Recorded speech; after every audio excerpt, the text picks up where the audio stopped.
Hello. Hey guys, happy Thursday, good evening. You're very welcome to tonight's flight, a VATSIM flight, where we take the FS Reborn Phenom 300E for a flight out of Luxembourg, heading down to Florence. Yes, flight level 450, big up then, is what we're going to try and do. And yeah, we did our planning earlier on. All appears to be well in the realm. Weather is doing pretty much what it said it was going to do. Winds coming in from the southwest. We're going to expect a bit of a crosswind along the way. We've ATC coverage at the moment, which is great to see. So we're here. We're doing a thing with the yoke and flying the Phenom. Brilliant. Right. Any owl crack now since I left you last? No?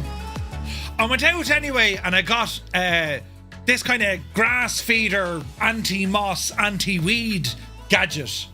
I forget the name of it now, but it's basically a big box, you know, of seeds and stuff. So that's what I did. And I bought a new nozzle for the hose in the garden. Very productive, I have to say, right? So didn't go out near spiders, no. I'm going to make the garden more hospitable for them so they can get out of my house. You see, so that's the plan. That is the plan. But I hope you're all keeping terribly well, and we're going to get into it. A VATSIM flight. Let's see how this one goes. Be grand. Viper Strike, good evening. Mrs. TPHI has rolled in, ups to down once again. Good evening, Mrs. CP65 is here. Strap, hola. Malky Mac, welcome back. I was a poet and I didn't quite understand it was. Airlock Doc is in the house. The Boise is here. Where is this now? Me last night in Edinburgh. Just worked out. I've walked 38 miles. What? 38 miles. APU Inspector, good evening. The weekend just around the corner, buddy. Andy11 is here. Hey up, buddy. Hope you're well. Creo, thank you for 130 streams, man. What an absolute ledge. The Dameranian, hello. A rainy Cornwall. It's 11 degrees here in Tipperary. 11 degrees. Summertime is here. Imagine that, June, and it's 11 degrees. Jesus. Belbro is here. Very good evening. Where's this now? How's me eight-legged friends doing? Let's not mention those. Right, do you know? Commander Balosh, you're very welcome in. Spitfire RF 100 is in the chat. Muse fan bursts in the door with his face. He says, "Who he is mad jokes." Happy Thursday, Muse. Muse, we'll have to get you on the LSIM of VATSIM thing. Yeah, that'd be brilliant. Hold on now. I'm just looking for a bit of clearance, like. Right? Shut up, but don't talk like that. Brilliant. P.S. Mirandai, hello there. The Router is in the house. Mugan is here. DK Funfly, welcome aboard. Where's this now? We've loads of check-ins happening. Rob Dag is here. Good evening. Sprockets, you're very welcome aboard.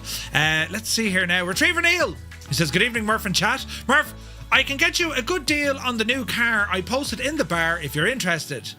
Giving them away free with cornflakes. I'd say so. Do you actually build them with cornflakes? Uniform Goose. Good day, Goose. You're very welcome aboard.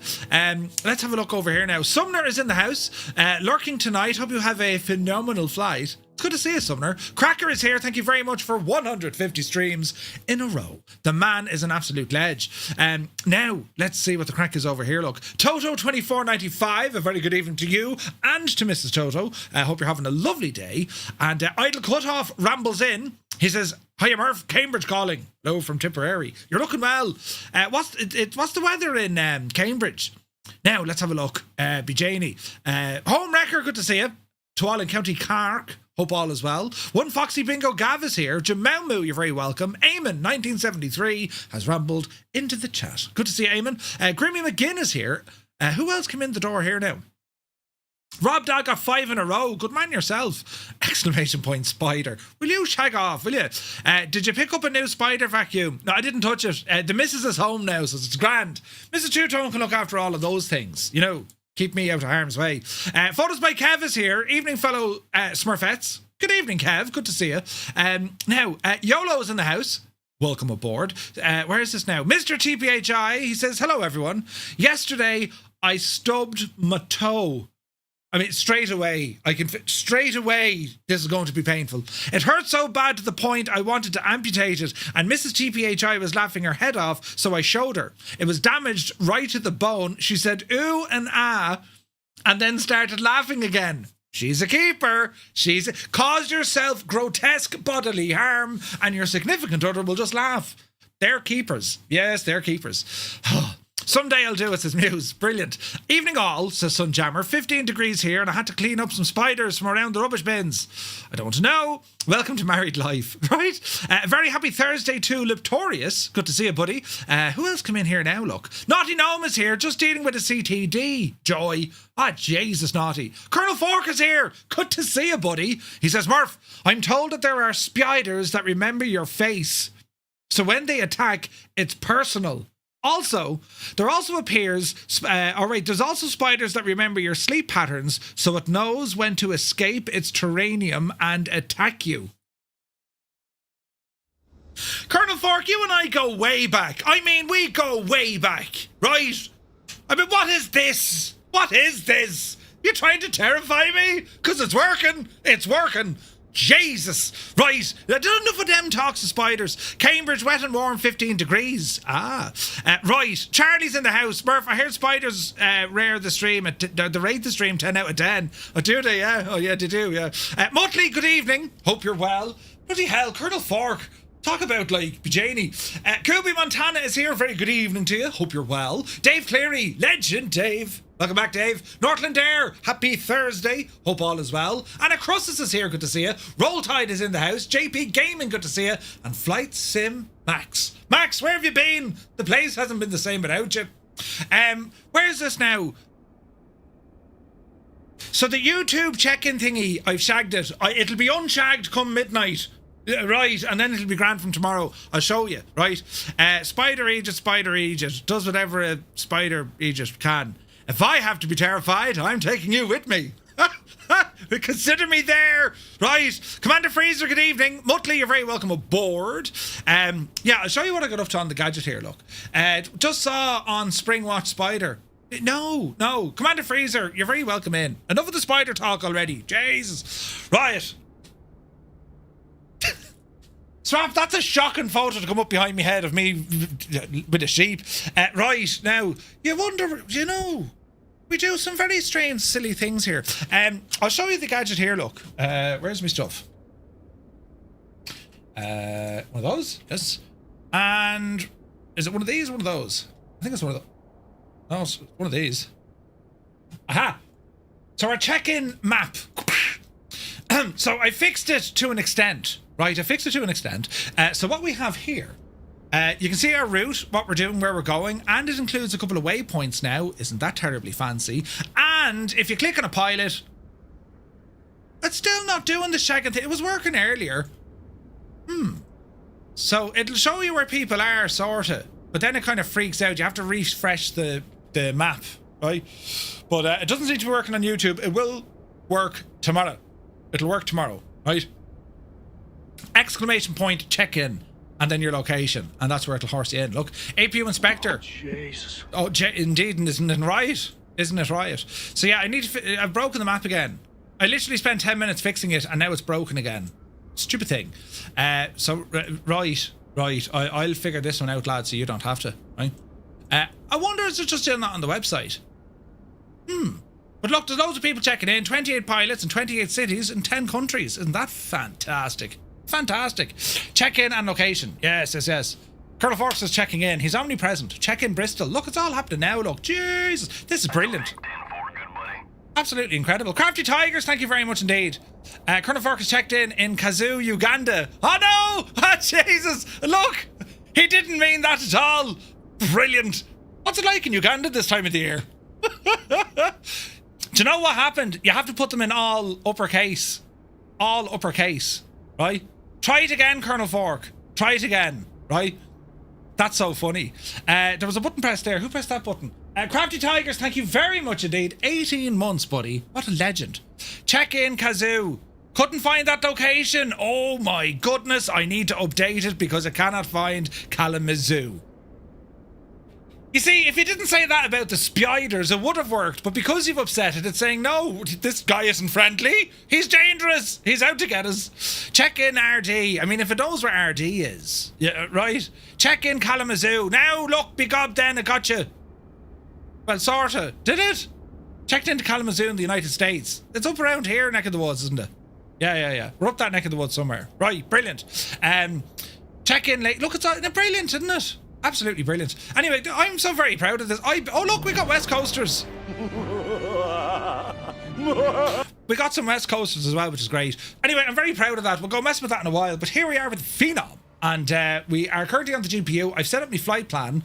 So we need to talk into our ATC to figure out what's going on. So the ATIS is 121.855. Let's dial this puppy in. No, that's not the ATIS at all. That's delivery. Murphy, you'll go far. ATIS is 134.755. 134.755. Showers of rain confirm information, Victor. Information, on Victor. First contact. Information, Victor. Luxembourg arrival and departure information, Victor. 1850 expect vectoring for ILS approach runway 24 clear and dry. Transition level 65 when ready contact Luxembourg delivery on 121.855 for departure clear 121.855 50 at 230 degrees visibility 6 kilometers weather vicinity showers clouds few at cumulonimbus at 2,000 feet broken at 4,000 feet temperature 2.10 QNH 1007 trend temporary weather moderate showers of rain confirm information Victor on first contact. Right now, let's see what this says. Luxembourg arrival and departure information Victor. 1850 expect vectoring for ILS approach runway 24 clear and dry transition level 65 when ready contact Luxembourg delivery on 121.855 for departure clearance wind 180. Okay, so that's a departure clearance. Eamon says, Murph, any idea what month the Manchester meet up? Eamon, I'm not sure I'm going to do Manchester. I think it's going to be Bristol. Right? I think it's going to be Bristol. But yeah, we'll see what the crack is. It's I think the 10th and 11th of October, I think, right? Now, Bristol isn't too far. It's on the same shagging island. Don't be complaining. Just come down to Bristol for the crack. There's a Concorde down there. Not, you know, right? Now, are we going to get delays coming out of here? We don't want that. Captain Ray, good to see you. So it's clearance delivery, is it? Clearance delivery, very good evening. Firefly 235. We're a Phenom jet over on Golf 41 Alpha. Information Victor. Looking to pick up our IFR to Florence. Firefly 301. That's under delivery. Good evening, sir. Information Victor is now current. You are clear to your destination by the Golf Tango Quebec to Quebec departure, runway 24, finish flying 4,000 feet and squawk 1,000. Expect your departure time at 1945. Now, was that for me or was that for 301?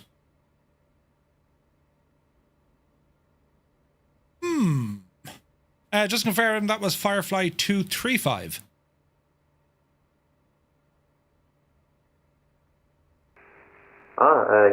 Firefly 235. Yes, I cannot see you on my departure list, so I guess that you haven't filed your flight plan just yet. I'll come straight back to you. Ah, balls! Right. Thank you. Oops! Hang on now, we have to sit here for half an hour. Well, 25 minutes. 25 minutes, that's not very good, is it? Why didn't that file? That's very interesting. Back in there now, you Look at this big Aegis. And I wouldn't mind, but on the VATSIM radar comes up as filed. That's very strange, isn't it? 25 minutes, lads. Ah, Jesus. Can I bring Timothy? Bring Timothy. Yeah, bring Timothy. Dude, have you been drinking? I have, Ted. I've been drinking like a mad idiot. Why are we getting like an expected slot release out of Luxembourg? Anyone else in the same kettle of fish?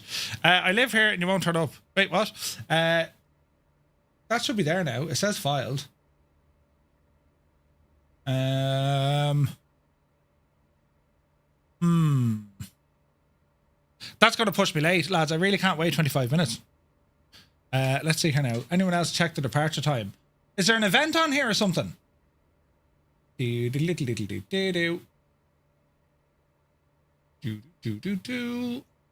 on, we check a button with a thing, look. Sign in to VATSIM. let's see. Bristol's too far away from me because you're not done that in closer. Firefly 235, are you ready to copy your IFR clearance? I don't know. I don't like the idea that I have to wait for like 20 minutes. Firefly 235, roger. Firefly 235, I will take that as a affirm. So Firefly 235, thank you, sir. Information Victor is now current. You are cleared to your destination via the Golf Tango Quebec to Quebec departure. Runway 24, initial climb at 4,000 feet, squawk 1,000, and expect your departure time at 2002. 2002. I have to wait 40 minutes. Firefly 235. Thanks for that, sir. We're going to disconnect. Just we're tight on time tonight, but do appreciate your help, and we'll catch you on the next one. No worries, sir. Have a lovely evening. See you next time. Bye-bye. Not his fault, but I ain't waiting delivery, an hour. Right, plan B. Say intentions. We can always jump back onto VATSIM later if we need to, but I ain't waiting like friggin' 44 minutes. Not a hope, lads. Old veterans here. Good to see you, buddy. Right, let's have a look. We can do this way. We'll do it the old-fashioned way. Let's see here now. So settings and aircraft call sign. Firefly 235 looks correct. Go ahead and bring this guy in. That's just unfortunate, but I can't wait an hour, you know. So that's just the way that is. So we will go on to 121.855. I'm going to double check the ATIS over here. Few at 2000 cumulonimbus. Broken at 4000. Temperature 10. Dew point 10. QNH 1007. Transition level 70. Advise on initial contact. You have information Yankee. Information Yankee. Luxembourg clearance delivery. Very good evening. Firefly 235. We're on stand 41 Alpha. Information Yankee. Request IFR clearance to Florence. Let's see. Should have scheduled to come and see me. Wait, what? Not cut out for this. No, I've stuff to do tonight, Larry. Time zones and differences. I've places to be this evening. So Firefly 235 cleared to Florence via the Groston Quinn to Quebec departure runway 24.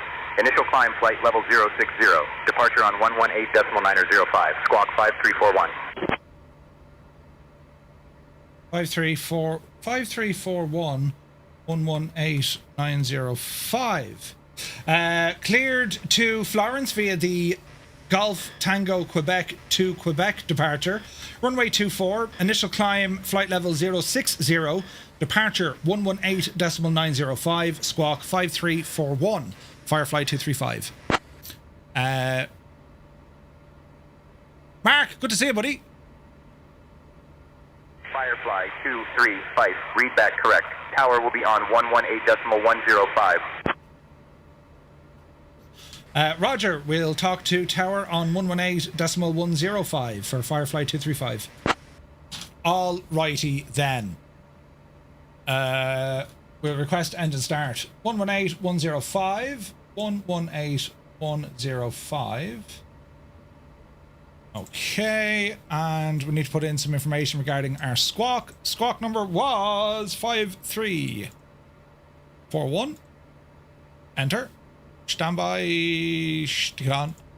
Altitude reporting, I suppose. And we'll talk to Tower, and we're going to ask them for an engine start. Tower, very good evening. Firefly 235, stand Golf 41, request engine start.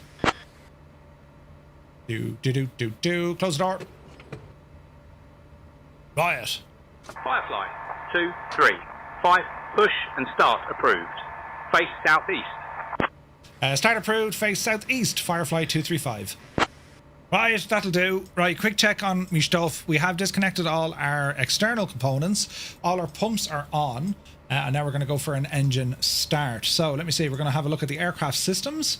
Come over one page. Aircraft systems. And we're going to have a look at, let me see, status. And that'll give us a read on the fuel and all the jazz, which is perfect. Keep our eye on the fuel. And we're going to come down here, check our FADEC. We're going to go auto. We're going to go run. And then we're going to press and hold for 2 seconds for an engine start. 2 seconds.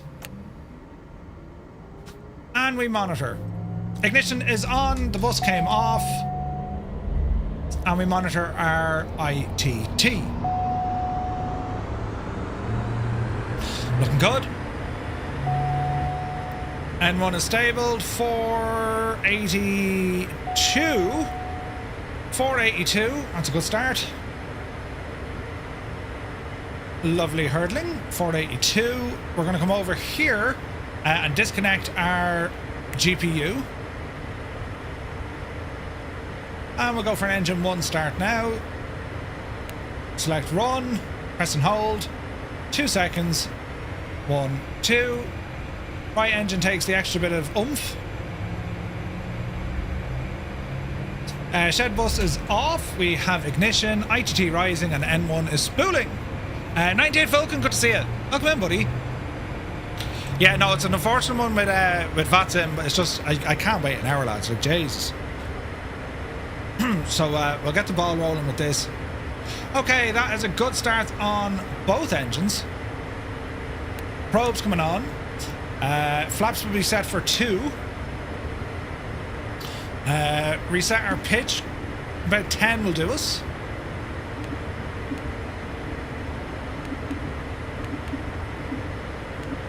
Initial climb was up to 060.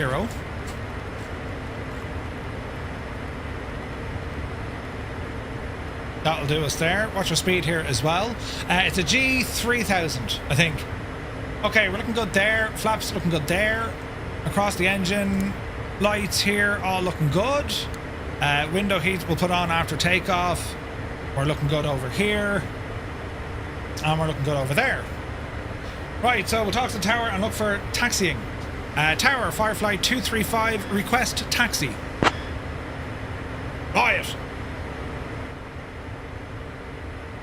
Let us see.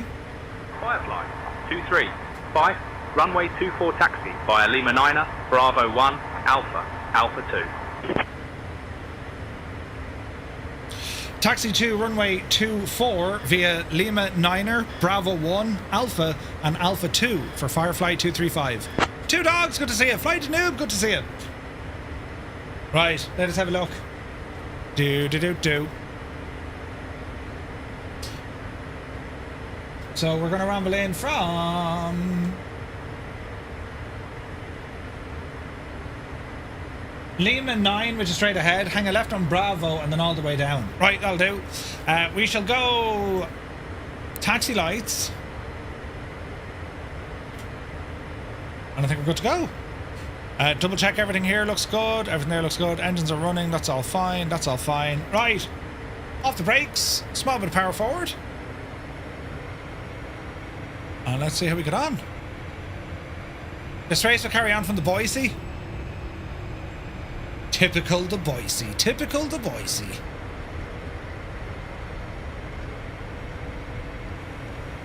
We got with passengers.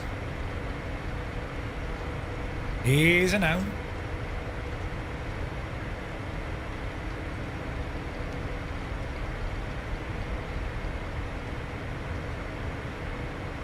Okay, down the road to go. All right. Hermit something, very good afternoon. Man, look at that sky, isn't it beautiful? I wonder what is the hold up with VATSIM, lads? Because, like, I mean, looking at the VATSIM map, it's not that hectic, is it? Or is it everyone's flying down to Florence? Was that the issue?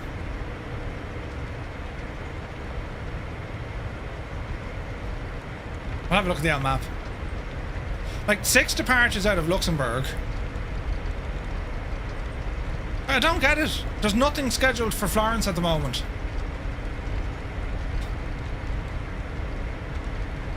For airport capacity. But there's no arrivals even on in Florence, look. Like, there's nothing scheduled to come in. And even if there's stands, general aviation shouldn't be caught in stands. We don't need stands. We can park over here, like. You know what I mean? That, unfortunately, sounds like a load of me arse. Like, if you're flying airliners, fine. But, like, if you're general aviation, like a jet, this is grand. I don't get it. I wonder, is there like an event flying in there in the next while? But like, wouldn't VATSIM radar be showing you that though, no? Alright, this is Alpha. The boy see, I'm innocent, what did you do?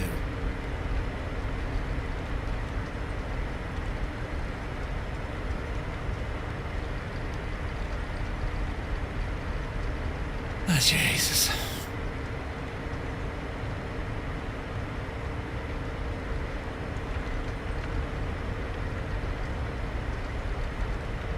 That's disgraceful. Oh, very funny. That shows what's coming in a short time. VATSIM radar isn't going to show you what's coming in over an hour away. Is there I wonder, is there like a live tracker for whatchamacallit? For arrivals? No? That's creative. I'd say it's creative. Whoa, we just got a raid. Chewy, welcome in, man. Happy Thursday. Welcome in, raiders. We were just about to do a VATSIM flight and then we were told to wait an hour and I was like, aww. So we've jumped over to Say Intentions and it's going to do the ATCH for us. And we're here in the Phenom. So we're flying out of Luxembourg heading down to Florence. And I'm trying to figure out why there's a delay. Myself. Because looking at the VATSIM radar app, there's certainly no arrivals pinned, but as the lads are saying, yeah, look, they mightn't show it for an hour or so. But my argument is even, like, okay, you got a sequence aircraft, but like, where GA? There's as many stands for GA as there is for the airliners. So I don't know, would they not let GA out? Maybe, maybe not, I don't know. Britain is here, good to see you. The spider was as big as his hands. Terrible, terrible stuff. I found the world's biggest spider earlier on. Now, this thing, lads, was absolutely massive. Massive. Huge spider. Or spider, as I like to call them. And, yeah, it was shocking. Absolutely shocking. We shall see how we go. Hope you had a great stream, though. Easy now. Hope you had a great stream, Chewy. And a race up as well. Only stopping by quickly. You have to drive home diverting around road closures. No way, dude. Thank you very, very much indeed. And next week, buddy. Thank you very, very much indeed. Hello, 38 months. Most kind. Charlie, welcome in. Thank you for the follow. Right, where's me gadget? Alpha 2 is here. Strobes and lights. We'll be going there now. And we're just going to wait for ATC to give us the takeoff clearance. Jeez, look at the ramp coming up here. And Firefly 235 holding short runway 24 at Alpha 2, ready for departure. Do. Look at the hill. Is it now? Firefly 235. Runway 24, winds 180 at 5, cleared for takeoff. Clear for takeoff, runway 24, Firefly 235. Alright, Shane, let's go through a quick departure briefing. Do we have Ozflight Zimmer beside us? Hello there. Alright, Murph, here's our departure briefing. We'll be departing from runway 24, flying the Groston Quinn 2 Quebec departure with an initial climb clearance to 6,000. Transition altitude is 5,000. After takeoff, we'll follow the SID profile and climb flight level 240. Weather at departure is clear, with winds at 180 at 5 knots. In case of an engine failure below 400, we'll continue straight ahead and follow ATC instructions. Above 400, we'll follow the engine out SID procedure, climbing to 3,000 before turning back. For any abnormalities or emergencies before V1, we'll reject the takeoff and apply maximum braking. After V1, we'll continue the takeoff, handle the emergency, and communicate with ATC. We've been cleared as filed, squawk code is 5341, and departure frequency will be 118.905. We're configured for takeoff with flaps 5. V1 is 104 knots, VR is 104 knots, V2 is 116 knots, flaps 1, toga. We'll climb out at V2 plus 10 knots. I think we're ready to go, Captain. Sweet, engine stable, toga. On runway 24, 4 You need to repeat it back. 2,800 feet. Right, up to 6,000. 80 knots. 90. V1. Rotate. Jesus. Rotate. Up the hill. Pause, ready to climb. Gear coming up. Beautiful climb. Flaps coming in.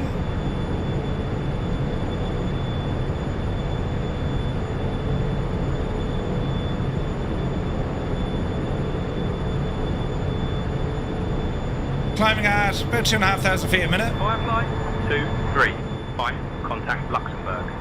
Departure on 118.905. Over to Luxembourg on 118.905, Firefly 235. 118.905. Departure, very good evening, Firefly 235, passing 4,000 for 6,000. Up to speed. Firefly 235, Luxembourg departure identified. Climb flight level 150. Climb flight level 150, Firefly 235. Alright, looking good. Keep our climb going. Once we break through transition level, we'll go standard barrow. It said 6,000. Speed is looking okay. 260. Watch the speed. Alright, we'll go standard.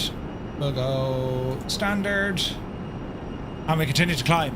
Right. How are we looking? Firefly 235, climb flight level 230. Climb flight level 230, Firefly 235. Alright, up to 230. Now, let me see. We can go flight level change. FMS or manual. Flight level change, 212 knots. Let's keep it at about 240 knots, right? So flight level change at 240 knots, meaning when we get to 240 knots, she'll start pitching up to maintain it. So it's almost like IAS mode, isn't it? Yes, it is. Man, look at this. 4,000 feet. This is savage. She's climbing like an absolute trooper. Right. What flyby camera was that in chase plane? It's just a standard one. Just a standard one. Forgot to say, Murph, I was wearing my Alt F4 TTM shirt earlier. Someone came up to me and said, I like your shirt. You put them onto Gibbo's website. Nice! Excellent news. Right, 10,000. Lights off. Everything else is grand.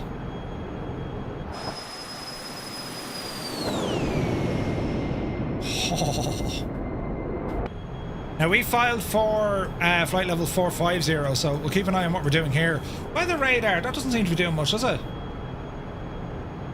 Let me see, we're on that screen. We'll go to weather radar. It's on. Then again, there's nothing really above us, it's all below us, isn't it?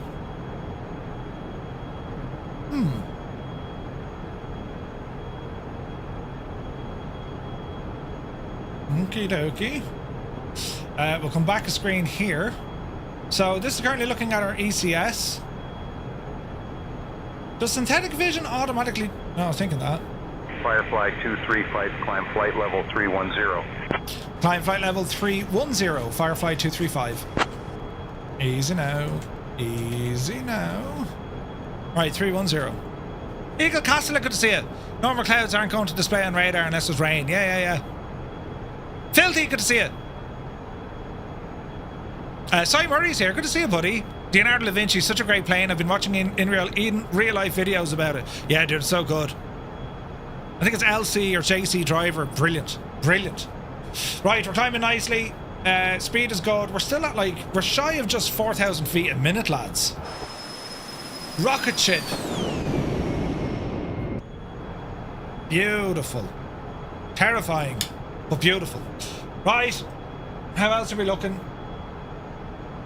I don't necessarily need to see this stuff now. What would be handy for me? Performance, map, traffic. Firefly 235, contact Reims Control on 121.075. Contacting Reims Control on 121.075, Firefly 235. 121.075. Reims Control, a very good evening. Firefly 235, passing flight level 190 for 310.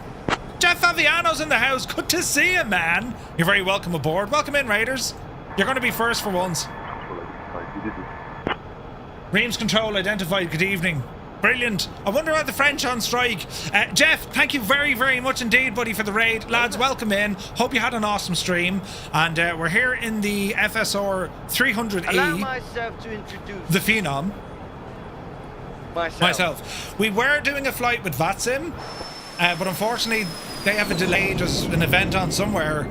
So they gave us like off the blocks for 1 hour.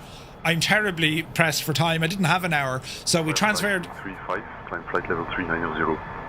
Climbing flight level 390, Firefly 235.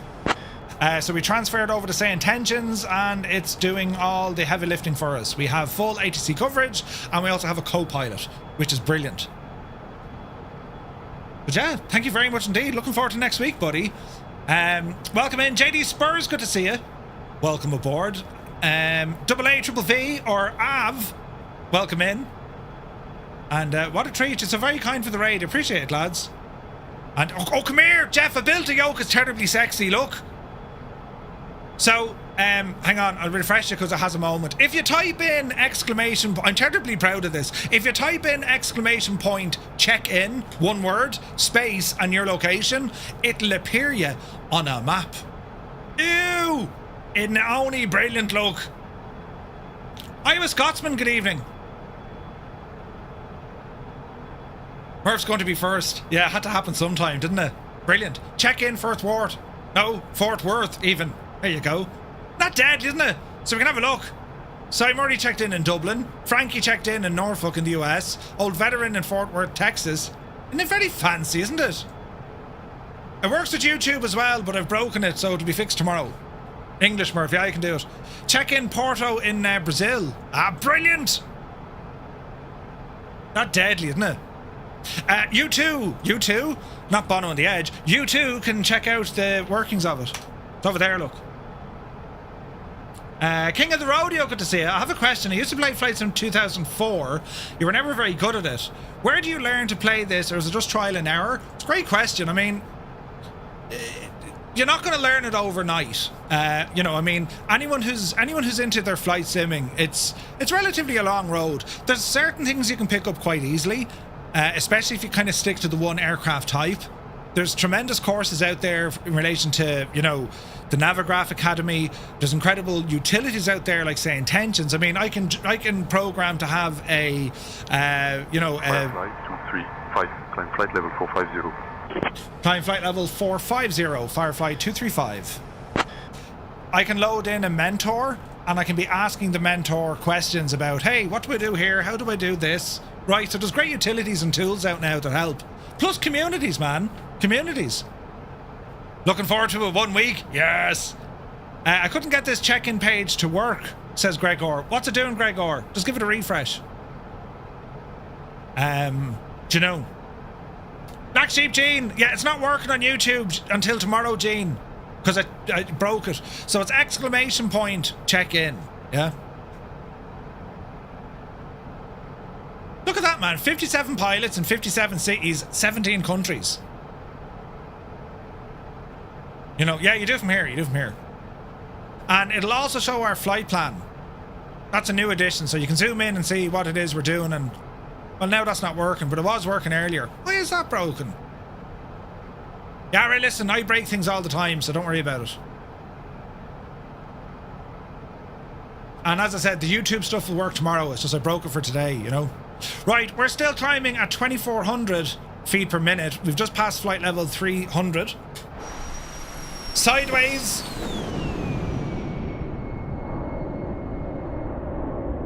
We're going sideways. Murph, look above. Look above. Huh? Who? Look where? Oh, above, on the page. In the chat. You mean below? Murph, look below. That would be Happy Harbour in free translation. Yeah, so my chat is, the news is on the top, so I have to go looking below. What am I looking for? Is there someone putting more pictures on our Discord of me? Lads, today, I almost got... Cheers, Muse! I almost got killed by the world's largest spider. That's hilarious. Look, it started with this. Like any husband... Right, where's this crack now? Like any husband, I was at home earlier, went live, or just about to go live, right? And I saw the world's biggest spider in my room, and I took a picture of it, and I sent it to me missus, right? And then she wrote back, what exactly do you want me to do about this when I'm in work? I was like, ah! Right. And then it all started from there. And you lot sending me pictures of spiders. Commander Baloch decided to do this with AI, which is kind of... well, to be... I mean, don't I have lovely knees, look, right? And then it got worse because then there was all sorts of terrible things with spiders and just no. No, absolutely not. What is that maniac doing? No. Well, I don't mind if they're that big. To be honest, I don't mind them if they're that big. Or the really small ones I don't mind. It's the lads in the middle, right? Then Retriever Neil is trying to sell me a car, which, I mean, state of it. Some poor devil dropped the nose gear on a... Where did that happen, lads? Jesus. Oh, in Frankfurt. Yikes. Then we're doing a community creator tournament at Expo. Mustafa, Blue Games, and Nick Flight X will all be losing to Murphy when he... Listen, it's not about the winning, it's about the taking part, right? Some Red Bull racing, I'm going to be so bad. Aviator, good to see you. Pretty cool. And then more spiders came in between Archophobia. It's a new movie coming out soon, right? And then Murphy Two-Tone, spiders on planes, terror at 30,000 feet. I mean, would you come on a way out of it? You lot crack me up. A great bunch of lads is what you are. Jesus, look at this. We're still climbing. Now, power. Give her a little bit of juicy in there now. Come on. Yeah, come on. And we're going all the way up to flight level 450. Brilliant. Thought to make your hands look bigger. Thanks, Neil. Yeah, very kind of you. It isn't that big. I'm in the UK and it's not big here. Go to Australia. We're not going to Australia for... No, lads. It's just not going to happen. Jesus. You should drop back on the network. Loads of ATC. Did you even depart yet, Dougal? Did you even get airborne yet? Oh, they did. Look, some got away, look. I'd still be waiting. Caution. Cab Delta. Oh, balls.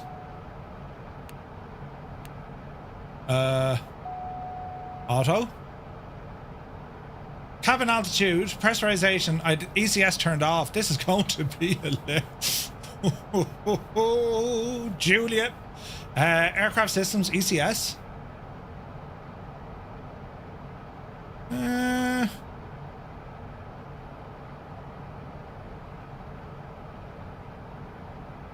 Auto. That'll fix that problem. Did I see any friendly spiders in New Zealand? No, I actually didn't see any. You've knocked out your passengers again, haven't you? I think I have, yeah. They're just having a lovely wee sleep back there. Well, they look fairly alright. They're very quiet, in fact. I noticed that. Yeah. Yeah, look, I still would have been waiting in Luxembourg to get out. So, fair play, the lads are now leaving. But, like, there's still folks waiting.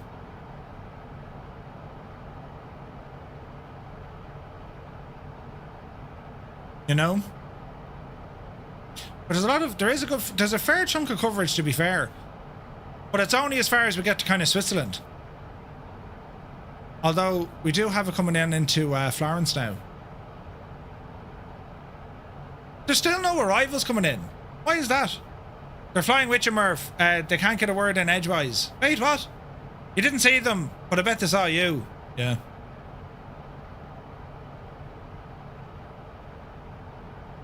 Like, there's 7 arrivals. 1, 2, 3, 4.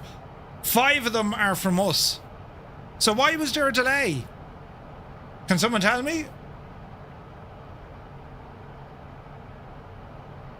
Makes no sense. Makes no sense. But anyway. Where are we now? We are approaching waypoint DEVDI.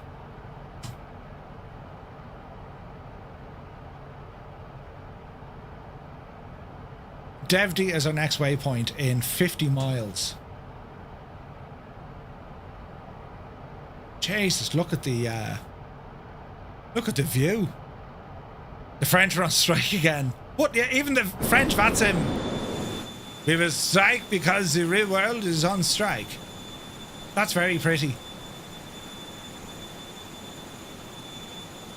Very, very pretty. But yeah, I don't know. It's look at the other nights. Yeah, I'd have hung on. To be fair, look at the dust on that. Other nights I would have hung on, but it's just I can't tonight. Unfortunately, I can't tonight. It's like it's 10 to 9 my time.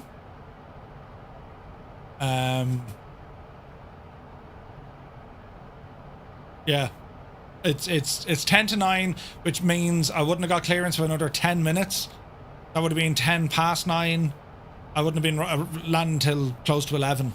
You know, just a little bit too far out, unfortunately. We'll have the week after next.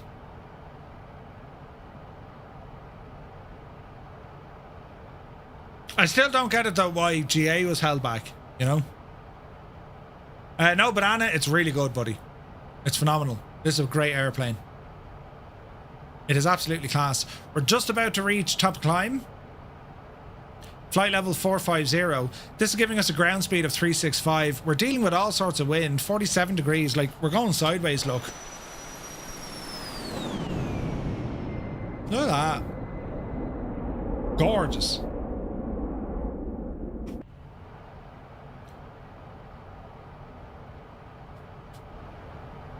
Where is this? I can only join back on Unicom, I think.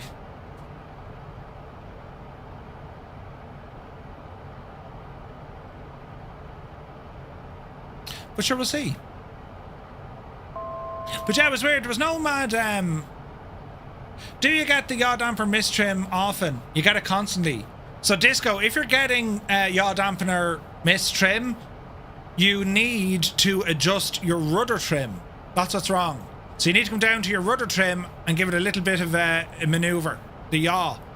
And that'll fix it. So, see the yaw? If you're getting the yaw damper, or the... yaw dampener, that's what it is. Mist trim. Just change your yaw trim. It keeps happening 4 or 5 times per flight. Check your weight and balance. If the balance is off in the aircraft, you'll get it. Have I tried the optimizer yet? I have. It is good. It is very good.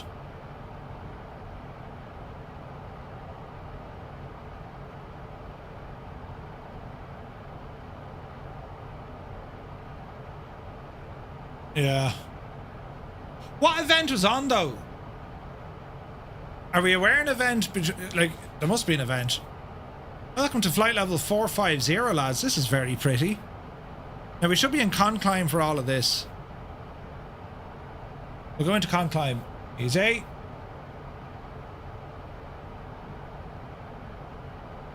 There we go.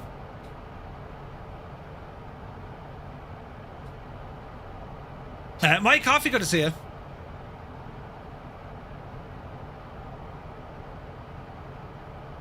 Yeah, I wasn't aware of an event.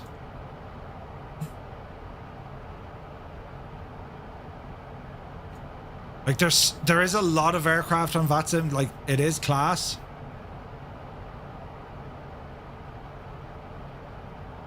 So there's Dougal. He's out ahead. That's Larry, I'd say. There's Larry. That looks like Naughty. Naughty's just airborne.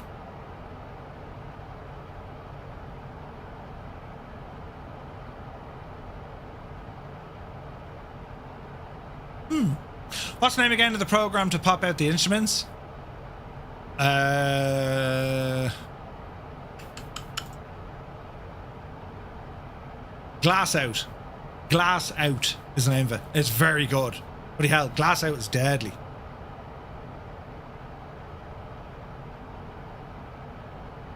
Like, where's the event on, lads? Does anyone know?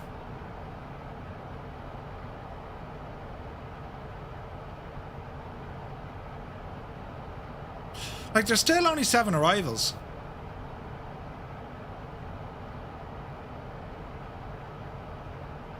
You love Glass Out? Oh, dude, Glass Out is friggin' awesome. It's really, really good. It just works. Do you know, there's no issues with it at all. It just works. It's great. Right, how are we looking here now? Speed is very good. We're doing 408 over the ground, right? We're booting it, which is great. Wind is giving us a bit of a crosswind. We're just about to go to DEVDI. Let's check the range on this. So our top of drop, not for a while. We're at 4.5 for quite a while.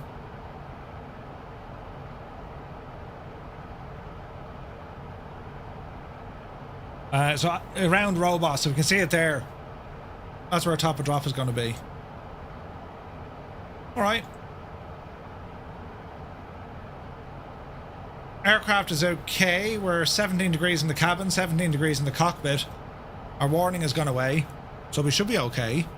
Everything else of the aircraft seems to be quite good. Weather radar, it's not going to pick up anything. We're above it. Man, look at that cloud layer. Isn't that gorgeous? That's spectacular. What else do we have? Engine systems are all okay. We can go to our status page. Hydraulic pressure, that's all fine.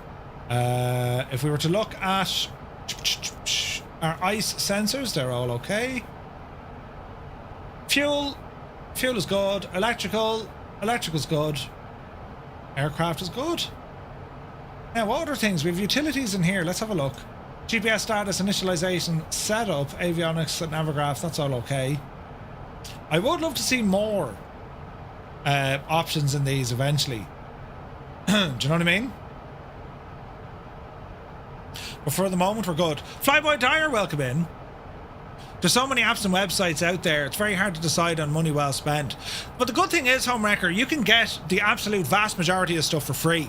And then once you kind of figure out what you like to use, that'll help kind of help you decide, I suppose, where you're going next. Like, there is a lot of premium features. For me, I think essential add-ons for anyone, essential would be a decent payware aircraft, your whatever favorite aircraft, but like you want decent complex stability in it, and also whatchamacallit, features, right? And not necessarily kicking the ass if you get something wrong, so you want the option. Scenery, it depends if if they're going to be your favorite airports and whatnot. There's 2 events in Brussels and Germany, that's all. There's nothing major. Bandwidth too low, loading times may be extended, and world streaming degraded. That's hilarious, Microsoft Flight Sim. How is that even a possibility? What's me speed? Speed test! Or is that just the sim can't pull the data quick enough from the servers? My current download speed is... oh, it is slower. That's interesting. 4,200 megabits per second. 4,300.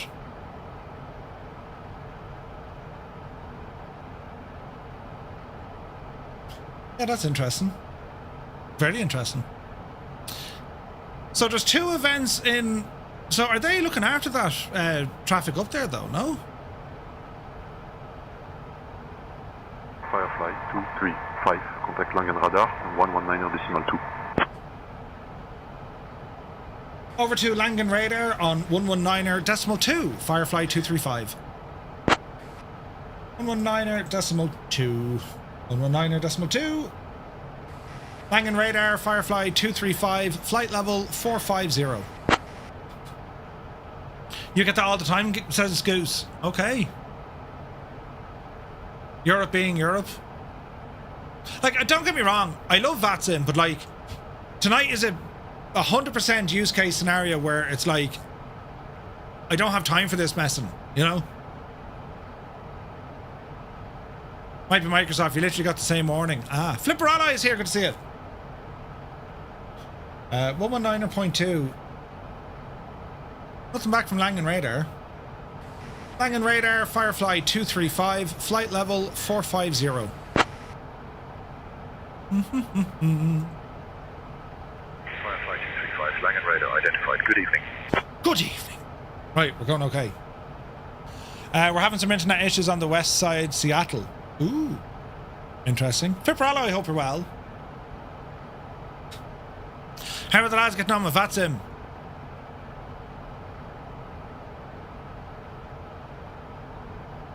Not bad at all. So Dougal's gone in the... hang on, Jesus, Dougal's a good bit down. Dougal's in the 319. So he's now on Unicom, if I'm not mistaken. And he'll stay on Unicom until... He'll probably give him a shout on the way in. Alright. The rest of the lads have ATC coverage.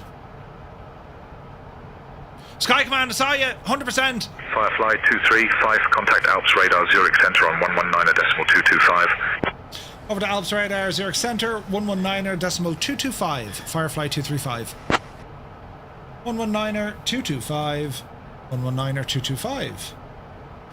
Zurich Center, Firefly 235, flight level 450. Setting up your throttle into Sovereign, only the right engine is animated to 100%. Check the control lock, maybe. Yeah, Sky, I'm not sure about Saturday. What time? Alps Radar Zurich Center identified. Hello? Hello? I don't know what time Saturday, but I'd be around. I'd be around. Do you know what I mean? I saw some of the activities you're planning. Hilarious. But where's the KY Jelly wrestling match? I didn't see on the memo. Where, have any idea when Indybuild's London City is due to be released? They haven't told me yet, Eamon, but I would say very soon, considering how freaking good it is. If I were to guess, I would say imminent, but it could be next week. I don't know. I honestly don't know. But I'd say it'd be very, very soon. It's awesome.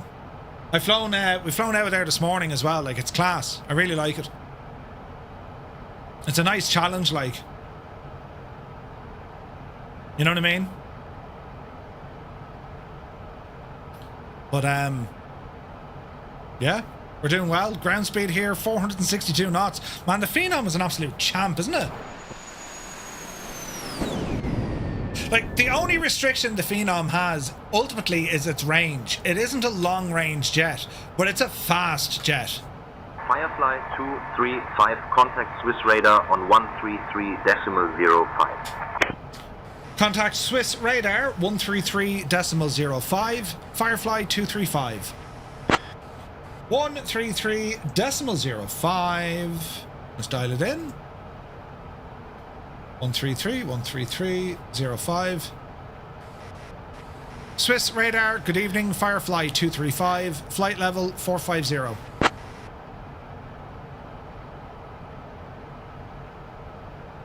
Firefly 235, Swiss radar identified. Good evening. Good evening.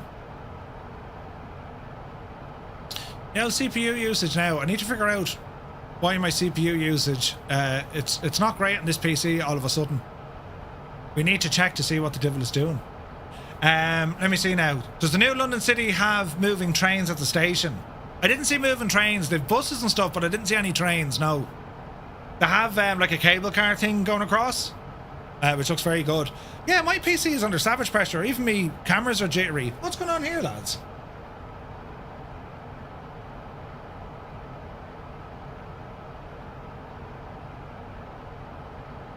I wonder, is it Discord?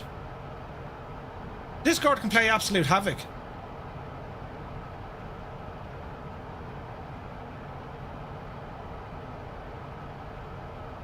Right, we'll see. We'll give it a moment.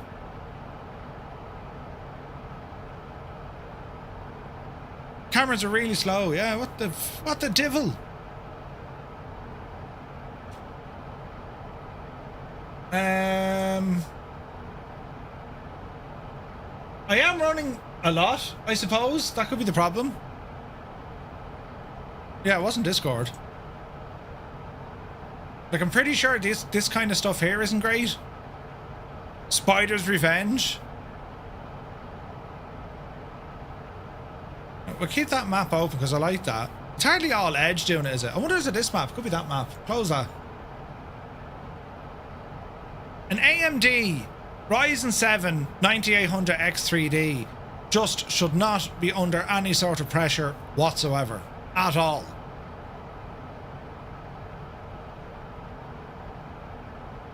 So I don't know.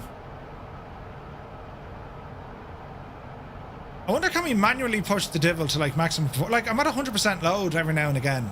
Doesn't make sense, does it? Do you guys get the same in your PCs? Like, would your CPU like just jump to like 100%?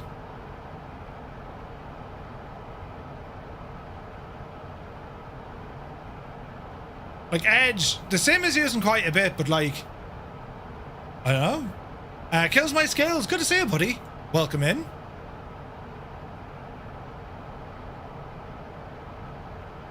We'll keep this guy in flight plan. Because our trap and drop will be coming up relatively soon.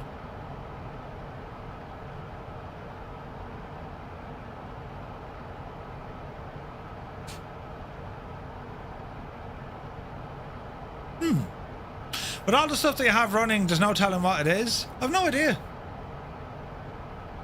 Like on this PC, there's not much running, you know? Sorry for all the questions. Do you know if Jeppesen is going to make his Niagara Falls scenery for 24 compatible?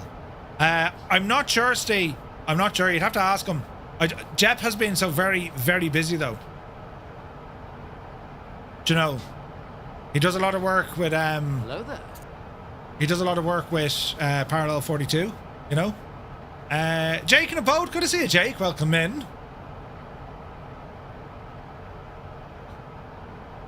Yeah, something kind of pushes the load. Like, it's usually sitting at around 65. And then it jumps up.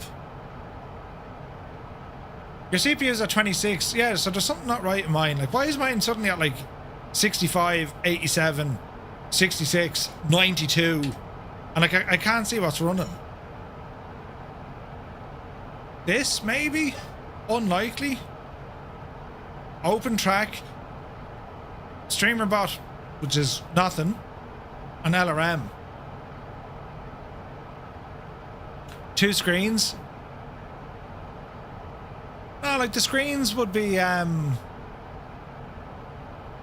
very same, Homewrecker. Very same. I don't know. Maybe there's an update needed. Oh god. Well, I'm not doing a BIOS update, but doesn't that need like a BIOS update? I used to run process oh, do you know what it could be? It could be the power management. Hang on a second now. Power profile. Isn't that the devil, isn't it? Edit the power plan. Change advanced. So it says balance. I wonder, is that the ticket?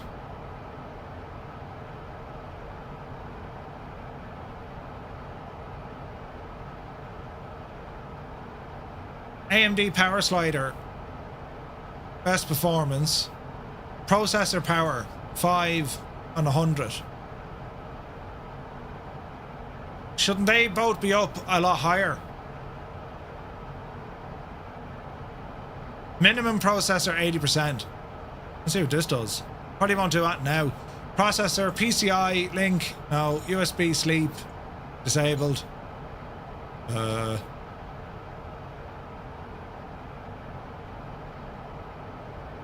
Maximum is going to be 100%. Okay. It might do it in real time. Let's see if that works.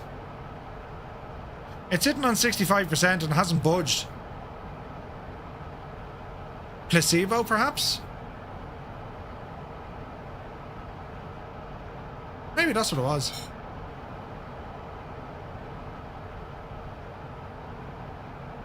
Interesting. You have mine at 40 and 100. I'm running at around 36 to 40%, not seeing any spikes. Time for the bunk. Oh, Creo, you're up at 5 o'clock? Jesus. Epic Fool, Murph, you have the weirdest done stores I've ever been into. You were late when you got, so you couldn't bug me. Ah, no way, you're over in Thurles, Epic, are you? Jeez, the done stores in Thurles is bigger. I thought MDs preferred balanced. Well, X3D. Yeah, they usually do. They usually do. I had Process Lasso on, Process Lasso, and that was grand, right? But the problem with Process Lasso, I was getting these audio popping, and we couldn't have that. You know what I mean? Yours on high performance, but you're on Intel. Yeah, Intel likes high performance. AMD does a great job with that X3D unbalanced. So whatever it was, it appears to have sorted itself out, I think. I hope. Right? I think and I hope.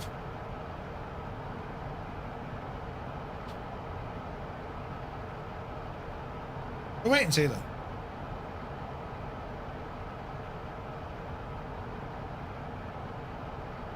Do. Where's this now? See the vertical stream. We do have vertical stream running. Terribly fancy stuff going on, I can tell you.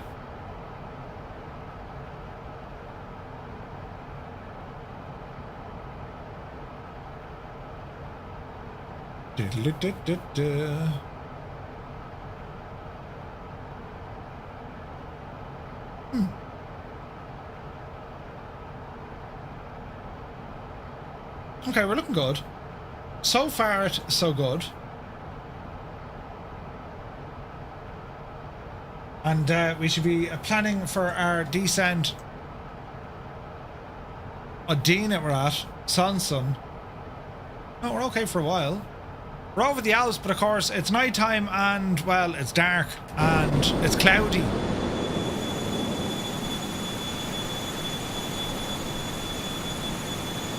It's very pretty though, isn't it? Yeah, it could be the updates. Could be the updates. It's running better now, so whatever I did with the power slider thingy, it's gone away.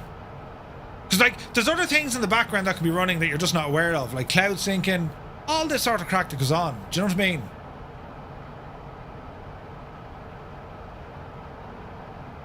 This is going to be a beautiful, beautiful arrival. You've ambulance run to Galway.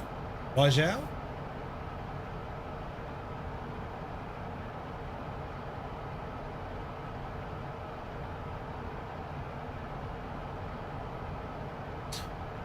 Do.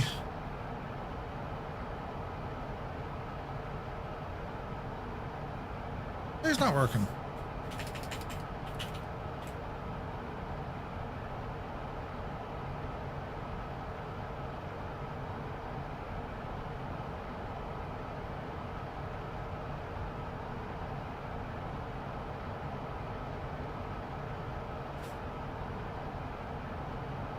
Twitch has been Twitch. Murph, what kind of ops do you want? Caravans running about or biz jets? Oh, I'd say a mix, Malky, because I want to do some whatchamacallit? I want to do some search and rescue and heli ops as well. You know what I mean? If we can. If we can. I think that would be very, very cool indeed. Do you know? Right, turn down our screens because it's getting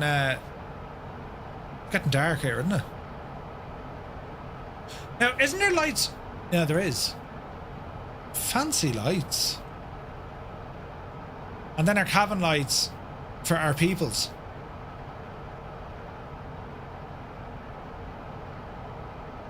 It's pretty cool. It's a little bit dark, but it's pretty cool.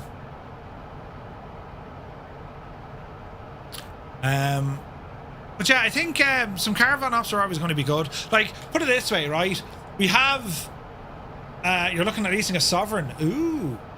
Nice.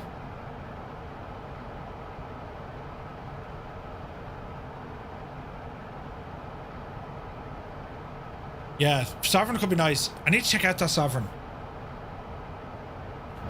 We'll see how we're going.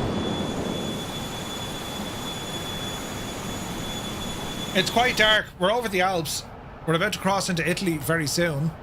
And we have, way off in the distance, oh, look at the lighting.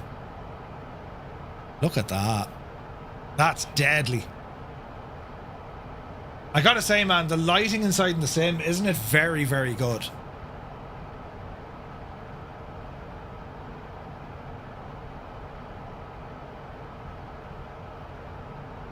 Velo has to get the beers on arrival. I mean, I'd say I get the beers. Firefly 235, contact Milan Center on 121.14. Over to Milan on 121.14. Firefly 235.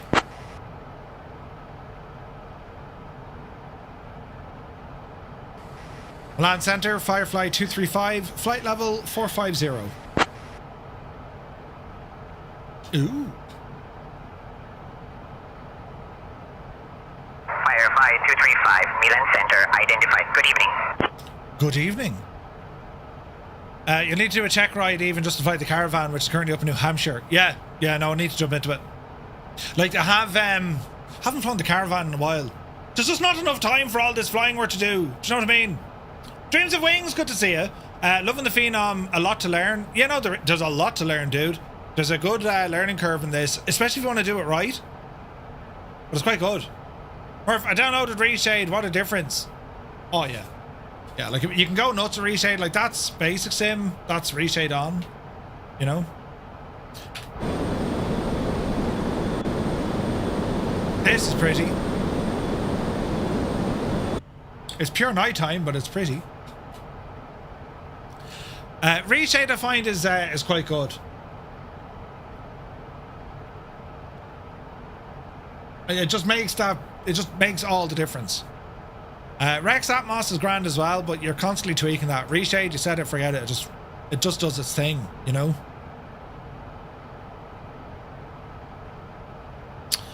Now, this weather radar, we've no tilt option. Sure we haven't? I don't think so. Firefly 235, contact Milan radar on 132.705. Over to Milan radar on 132.705. Firefly 235. 132.705. 132.705. Milan radar, Firefly 235, flight level 450.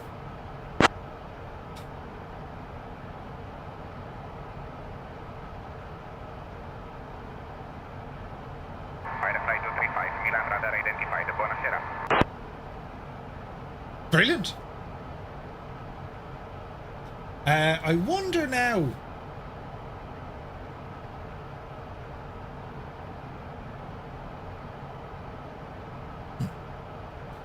I did my third flight tonight, managed to nuke the aircon, and then had the odd damper mist trim come up blinking at me. So the odd dampener mist trim, when it pops up here, it's not actually your elevator trim, it is your yaw trim or rudder trim. Right, so it's not a fault. You just need to adjust your yaw trim until that turns off. That's how you do the thing with the yoke. That'll solve it.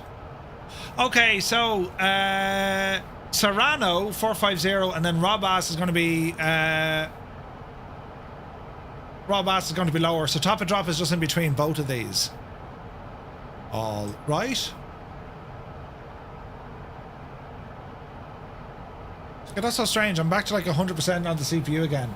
What the actual is going on?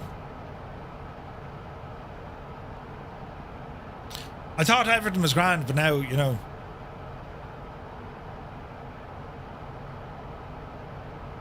There's always some tinkering, isn't there?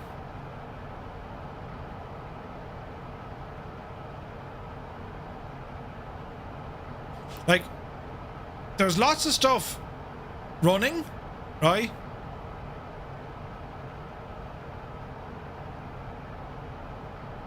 I wonder actually, is it that sea cleaner again? Is that even loaded?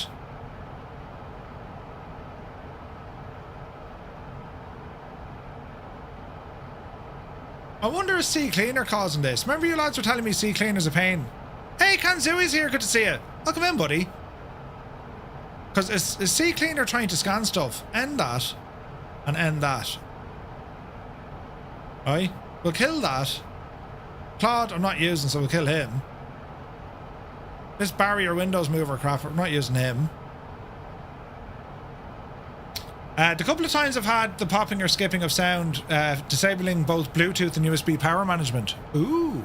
Windows Update, sometimes you set this. And is that with an AMD as well? Do you know? Phoenix Bootstrapper? We're not using that. Multi Flight we're using.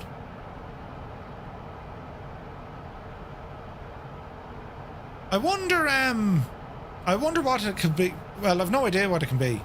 I'd love to know what it is. I've just no idea.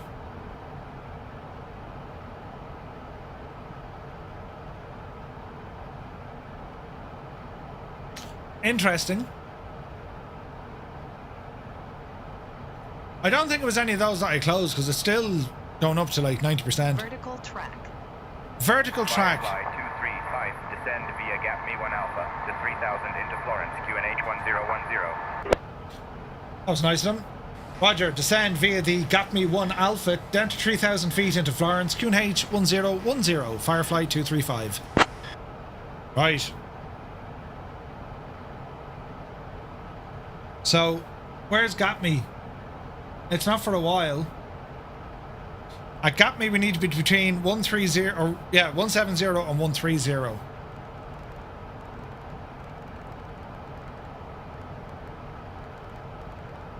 So we've got 150. So vertical track is coming in, top of drop is coming in. And let's see how the aircraft now wants to do this. VNAV profile should hold us here. There she goes. Watch her speed.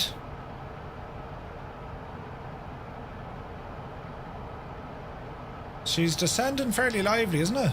Watch her speed.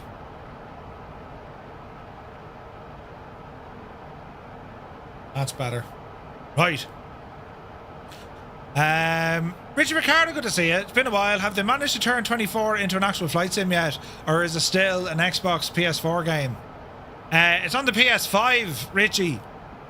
They said they were going to make it a fully fledged professional simulator, but then they said, Richie Ricardo, I mean, we would much prefer listening to him. Let's keep it as a game. Look like CC Cleaner started again, says the Boise. Really? Did it? Oh, did look. Stupid thing. But it's not, it's not using any CPU usage. That's what I can't get my head around. You know what I mean? Yeah, I don't know. We'll see.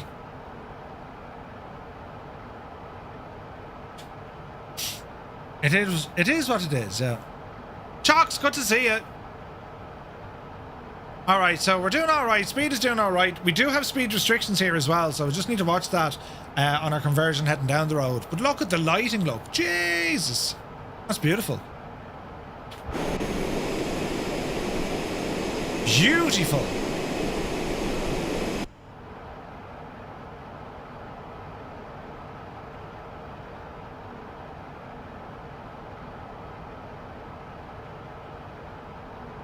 Lights are okay.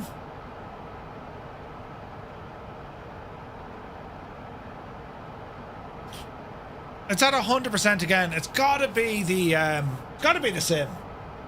Gotta be the sim. It's loading in photogrammetry or something. Like, it has to be that, doesn't it? I just don't know. Ah, Jesus. Right, we're on standard Barrow. We should be there in 40 minutes? 40 minutes. We'll give or take. Murph, ask Raoul if he plans on doing radar tilt on the Phenom. I'll ask him. He's other stuff he wants to do as well. Luckily with say intentions and X-plane integration, you'll be able to see all of us. 100%. 100%. Great answer.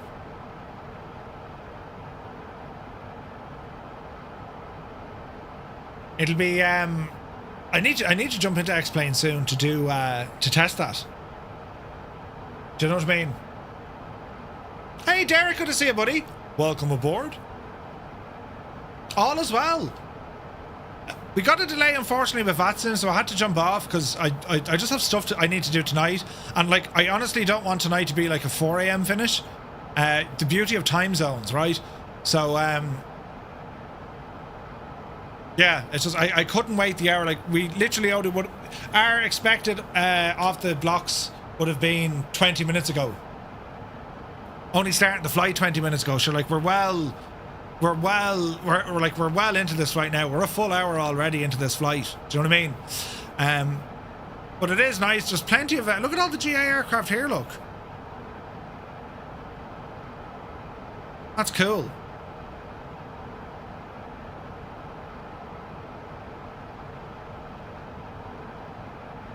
But I still don't get why there were delays. You know? Like, I get it. Look, you've 16 aircraft on one side. Like, Frankfurt is busy. But, like, considering we're departing to the south, I don't know, man. I don't know. Watch your speed. We're dropping down now. Flight level 350. VNAV should be looking after us, which it is. And we're overflying Milan here, what it looks like. Very pretty. It's very bright, Murph. There we go. Make it all nice and dark with nighttime. That gives us the illusion we're flying at nighttime. Unless, of course, that's the wrong button. Unless, of course, I just do one of these. That makes it a bit more, doesn't it? The nighttime effect. And do you know what's gas? Like, all the other bits and bobs that run on the stream, they're all ran on the other PC. This PC literally runs the sim and hardware, you know. Took the Duke out today for the first time in ages, still as good as ever. Man, I love the Duke. Duke is so good. The Black Square aircraft, all of them are just class. Love them. Absolutely love them. Jesus, look at the lighting down here, lads. That is superb looking. Look at that. Isn't that something? With the reflection of the screens. You know. What's the max altitude and speed for this bird? Phenom 300E? I think we went up to our maximum cruise. So,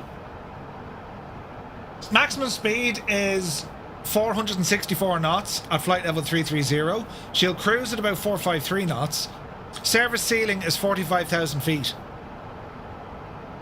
And it has a range of 2,010 nautical miles.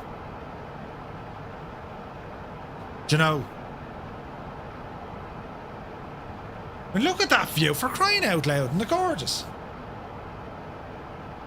Also, my lighting in here isn't great, but I don't think I can do much more. How do you turn on that devil? That's the cabin lighting. Cockpit lighting is all this. I don't think I've other switches here for lights, do I?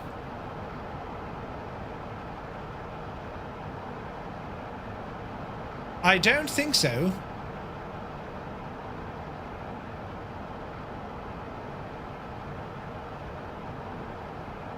There's no other lights that I'm aware of in here. They're all above. Yeah, that's all of them, but I don't think I can adjust the brightness of these guys.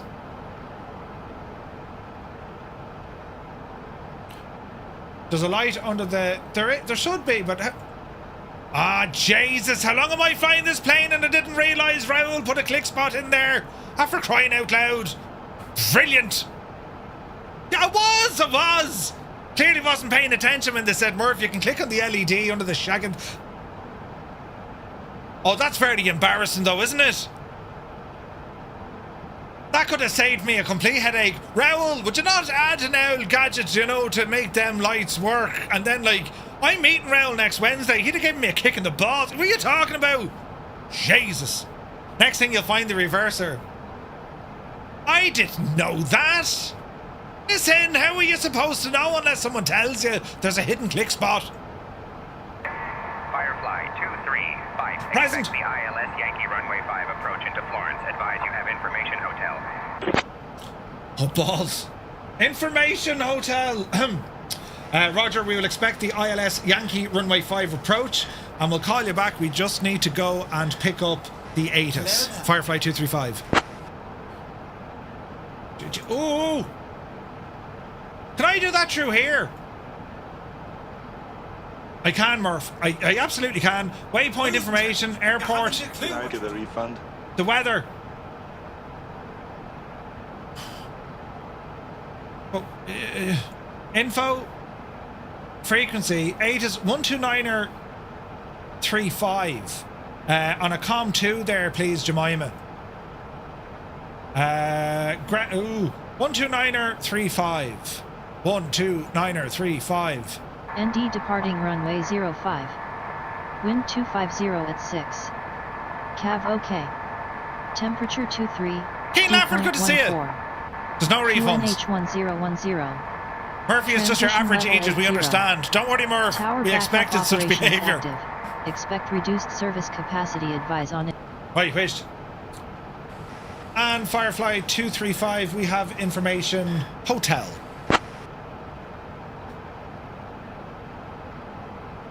Firefly 235, roger that. Right. This is brilliant. Flight level 240, watch the speed. Bring your lights back on, because they look, you know. Ooh, look at this. The state of this game. I mean, if you're going to troll, you might as well troll right, you know what I mean? I think my landing data is already in, but we can double check that. Come back hither. Utilities. Initialization. Down the hill. Takeoff data. Landing field elevation. Yeah, that's all in. It's all in. So we're looking now for our procedure. That's all fine. And we need to put in our landing speeds. Where's that living? It's under the pair for the landing page data.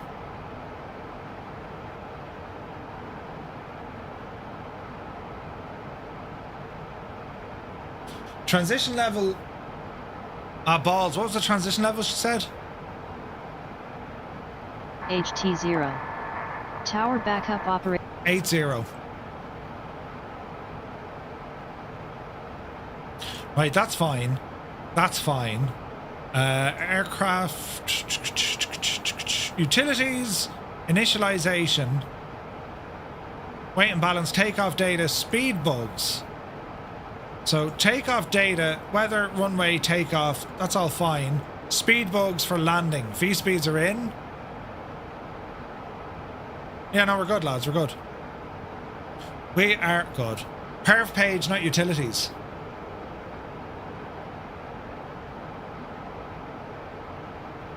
Oh.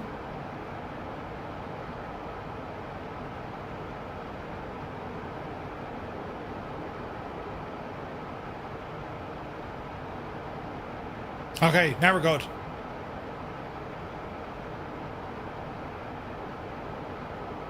%, we're good. Excellent choice. Thanks, Malky. I wish I had as much time to sim flying as Murph. I wish I had more of it. And that's mad to say, but like, I don't have enough time. It's mad, isn't it? This is terribly pretty. Now, when exactly do we get to where I need to get to?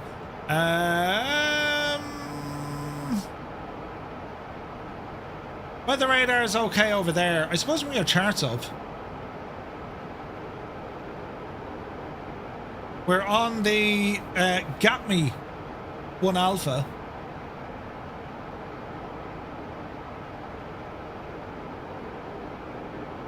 So we should start appearing up here soon.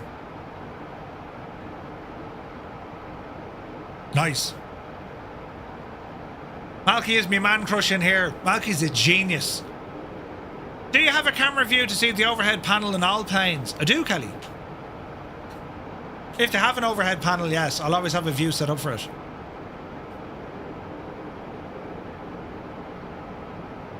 Good sounds, man. Malky is an need you too. Don't worry about that. 235, contact Milan radar on 124.2. Over to Milan radar 124.2. Firefly 235.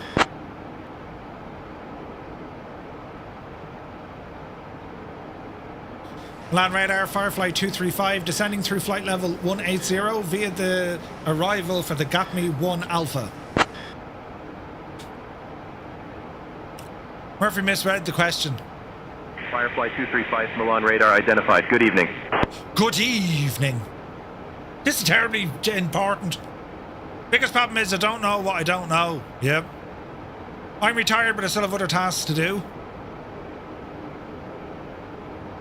Oh wait, do you have to save a camera view to see the overhead panel? Kelly Price, I'm really sorry I misread that. An Energizer, thanks. No, you don't need to save a view. You can literally just drag the view up. Right? But for me, I save a view to an overhead. That was a rookie mistake right there. That was terribly embarrassing. You see, lads? That's what happens. It's the spider. Yes. Twas the spider.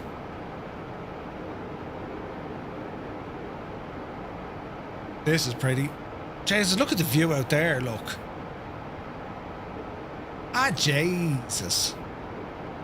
Some planes have default views for it. Yeah, some don't. Some planes don't bother with an overhead panel. Depends on what you're flying. This is very pretty. Well, I turn on the lights.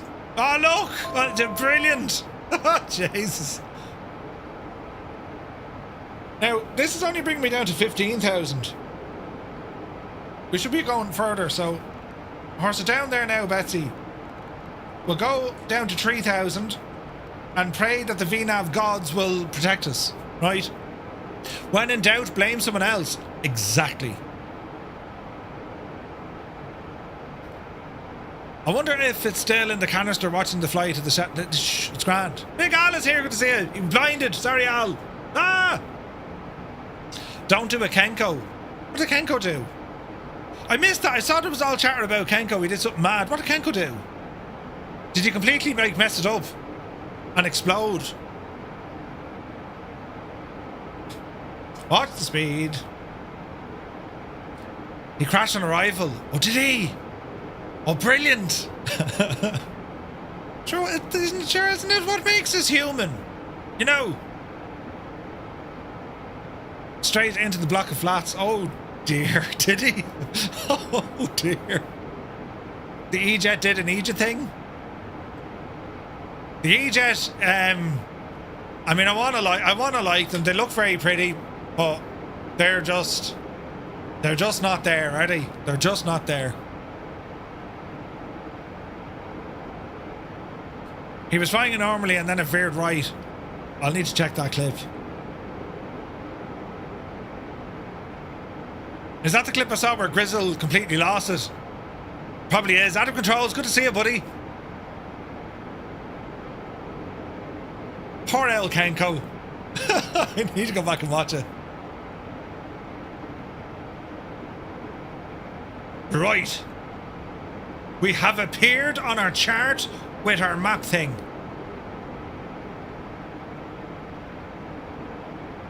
I wonder, can the resolution of those charts be increased? Because, like, they're shocking, aren't they?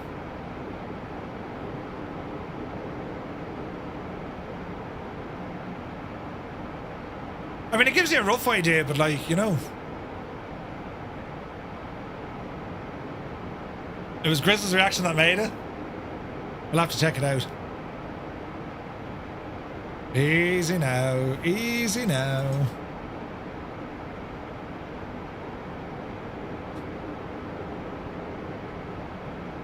All right, Shane, let's talk through our arrival procedure. Arrival, Murphy, a muppet. From our co-pilot's perspective. Alright Murph, here's our arrival briefing. We'll be arriving in Florence on. We'll be flying the GAPMI 1 Alpha arrival. Transition level is 80 feet. After the star, we'll intercept the ILS to runway 5. Weather at arrival shows winds 250 at 6 knots. Cav OK, temperature 23, dew decimal 14. In the event of a missed approach, we'll follow the published missed approach procedure. For any abnormalities, we'll communicate with ATC and execute a go-around or missed approach as needed. Squawk code remains 5341. And approach frequency will be Milan radar on 124.2. We'll configure for landing with flaps full. Final approach speed will be 106 knots. Once on the ground, we'll be taxiing to gate, apron 200, stand 205. I think we're ready for the arrival, Captain. That sounds like a plan. Thank you. Colonel Fork says, Murph's in Italy, I'm prepping for Normandy. Ooh, we're doing... You're welcome, Murph. Let's keep it smooth on the way down. Hooly doolies. You have to read it out or it goes in the book. Read it back. Shout out. Flight a day, Murph. Dublin to Lublin, Poland. Oh, good a day. Lublin, yeah. Yeah. Murph, when did you start speaking Australian? Oh, yeah. Speaking Australian? We'll have to get Shane to talk in an Irish accent. Could you imagine? Everyone does the stupid Irish accent. Top of the morning to you, hope you're well. We don't talk like, well, I kind of do, but in general we don't, do you know? That's right, that's right. You're right again. Do you know, we don't always talk like that. I've been around, just not chatty. Adam, the place hasn't been the same without you. Good man, PJ. PJ will be there. Good man, PJ. Right, we're at 9,000. Be gob then. Where's me plane on me chart? Oh look, it's doing it again on Navigraph. I can't see me plane on the chart. This is all wrong.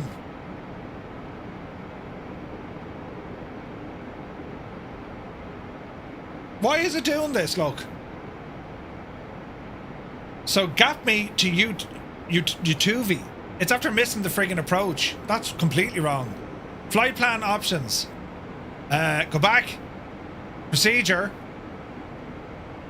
Activate the approach. Put your gear back up, man. Oh no! I pressed the gear momentarily. We're alright. We're going slow enough. Oh, jeez. We're coming in 05.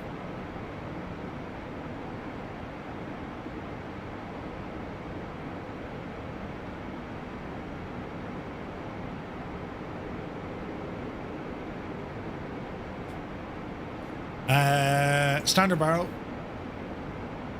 Standard barrel. There we go. Remember to flare accordingly. You betcha. I'm after missing something like terribly important here because it's not following. It's not following the chart. So I've once again made a complete and utter balls of this.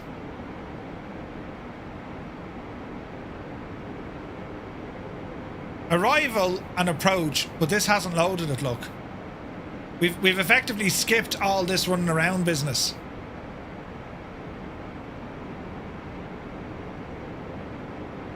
I don't know how I've managed that.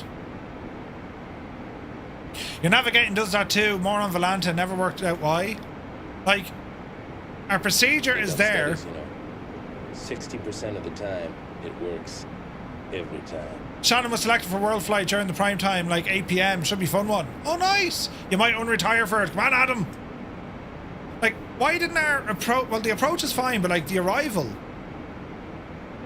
Load. Flight director. Oh, Jesus. Now she's doing it.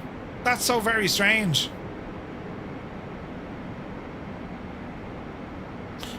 I need to check as to why that didn't work.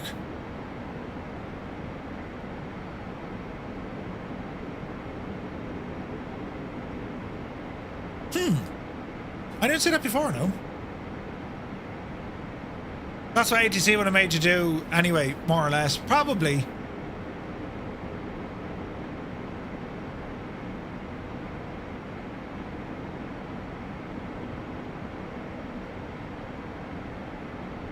Very strange.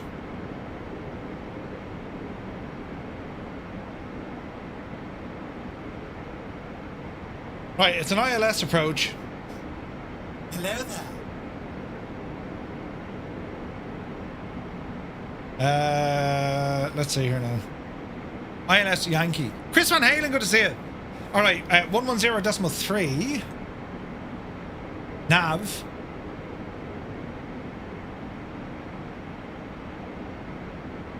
.3.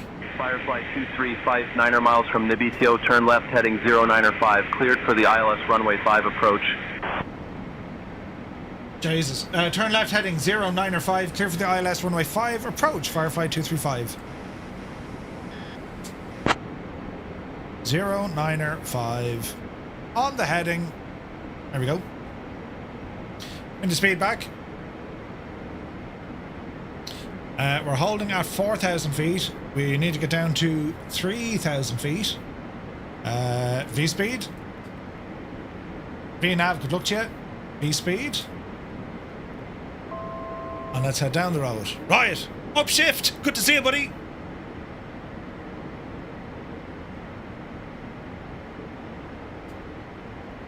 All right. Speed is within.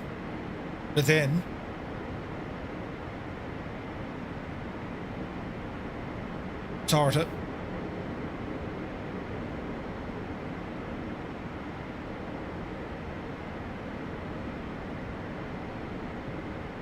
Do I have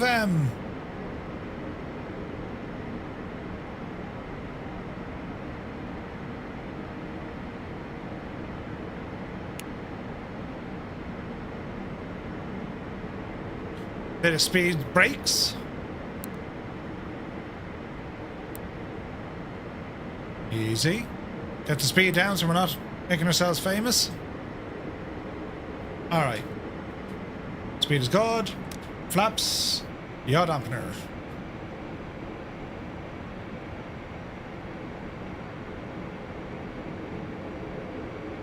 Autopilot. We can probably arm approach mode, couldn't we?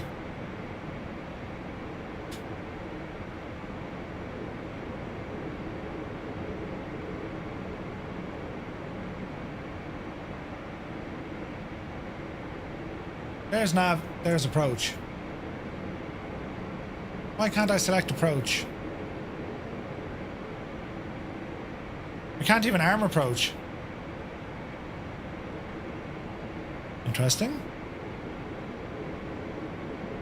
Autopilot.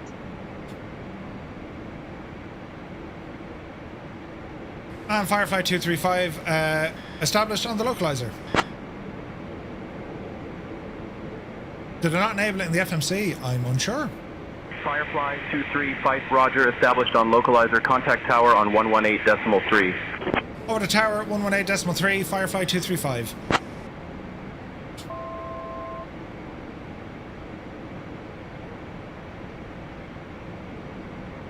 Tower Firefly 235 established on the localizer, runway 05.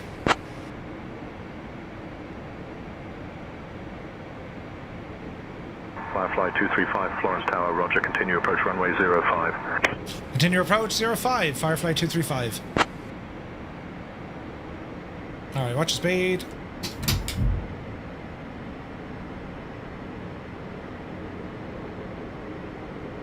We had approach.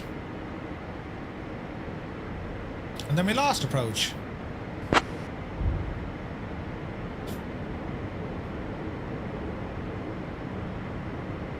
And she's back on approach. Easy now. We're just taking the scenic route in, lads, that's all.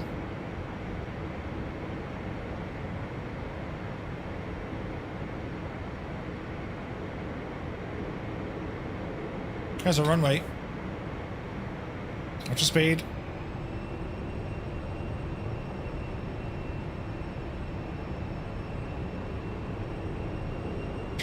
Flaps 3. Now this should grab the glide slope as well. I can see it coming down. We'll get there eventually.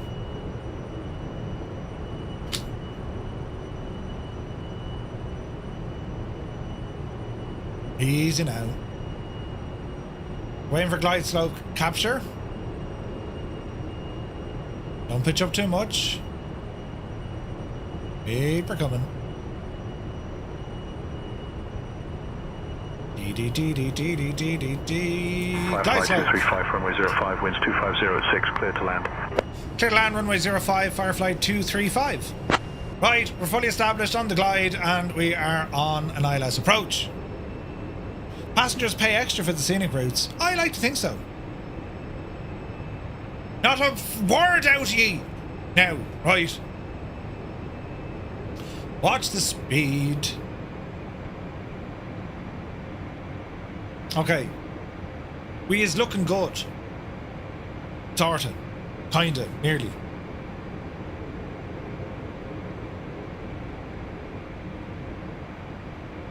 Are we there yet? What do you mean, are we there yet? We're just, it's up the road, look! Sunjammer, yes you can.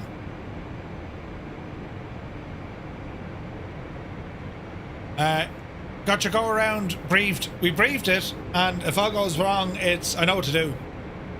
It'll be climb to 4,000, right turn at 900 and hold down the road. Night landings are just way better. They look cool, don't they? They look real cool. Like, look at that view there, lads. That's stunning, isn't it?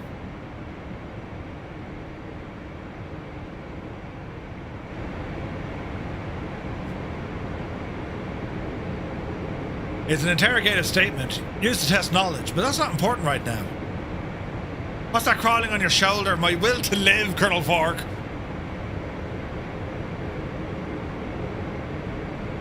Alright. Autopilot. Disengage the autopilot. Can't let the plane have all the fun.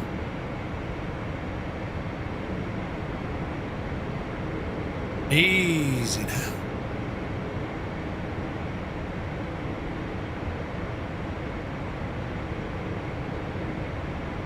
That's not what he said. That's what who? Watch out for frying pans. Ooh, a little bit of wind.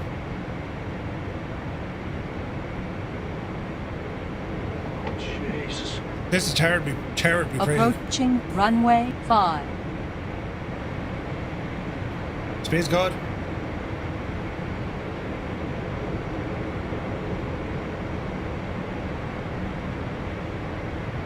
Easy. Flaps are good.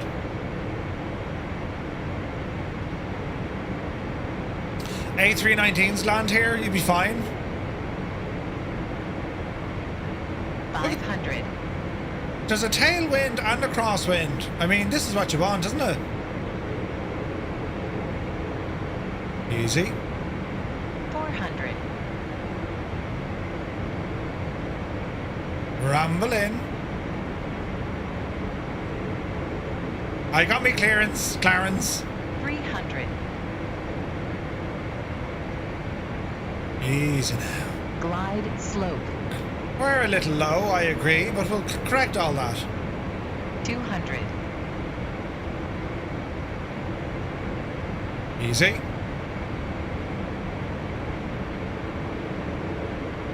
100.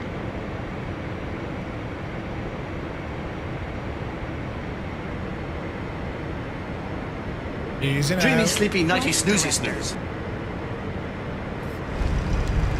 217, yikes! Who was the timing? Out of controls! Jesus!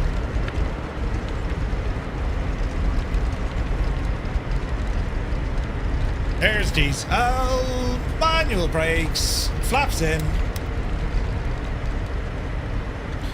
And welcome to Florence. Go up to Papa and around the corner. He was stressed there, not a peep out of him. He's under pressure. Firefly 235, welcome to Florence. Exit at Papa if able. Taxi to apron 200, stand 205 via Papa Kilo, Hotel Bravo, Foxtrot Golf. Stay with me. Roger, we're going to vacate on Papa. We can re-enter at Kilo. And then we'll have to backtrack on the runway for general aviation parking. Firefly 235.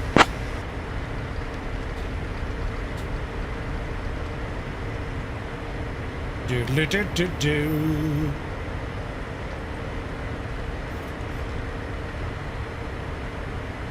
We go this way. Murphy uses all the runway, you can be sure of it.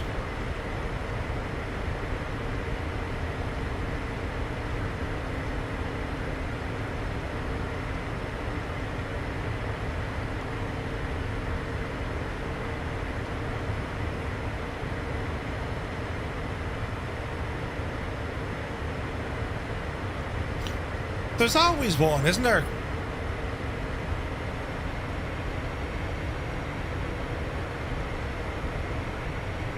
There's always one, Scott. There's always one.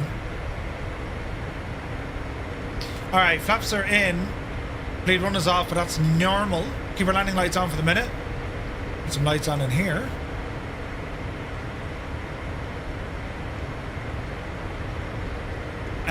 They told you to go around in real life, right? Some people just want to watch the world burn. Yeah.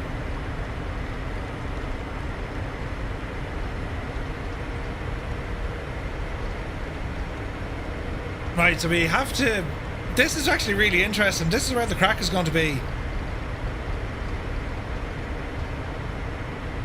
Because there is technically... that's not a taxiway, that's a road.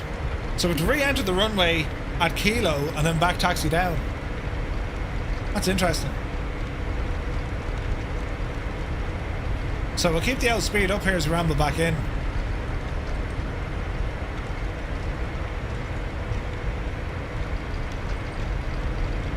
Dee-dee-dee-dee-dee-dee.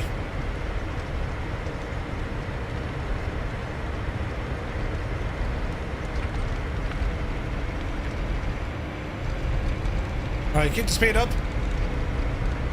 And we're going all the way until we jump off at, well, we want golf, so we're going to go golf. Parking in the ditch, the abandonmentness. I have my heated moments, then I realise it's just not worth stressing over. Yeah, 100%.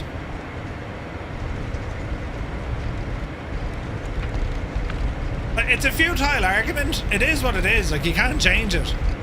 And just because one person says, hey, it should be it's like, define realistic. Like, I find that whole argument, it's not a sim, it's a game. Or, you know, it's a sim, it's not a game. But that argument is just, you need a kick in the hole because it makes no sense. Both platforms, all platforms, TCS included, they all have their strengths, they all have their weaknesses. They just do. I mean, would you say Truck Simulator isn't a simulator? Is that a game? Lawnmower Simulator? Is that a game? Like, it's a futile conversation, like, you know what I mean?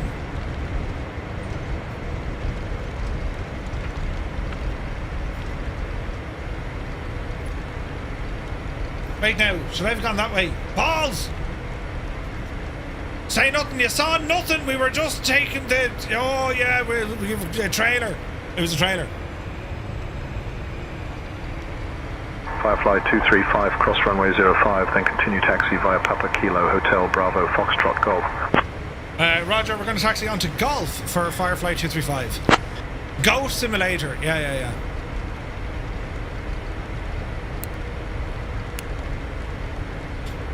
I don't know, like, it's... Look, we've had this conversation before. I mean, it's what you make out of it. You know what I mean?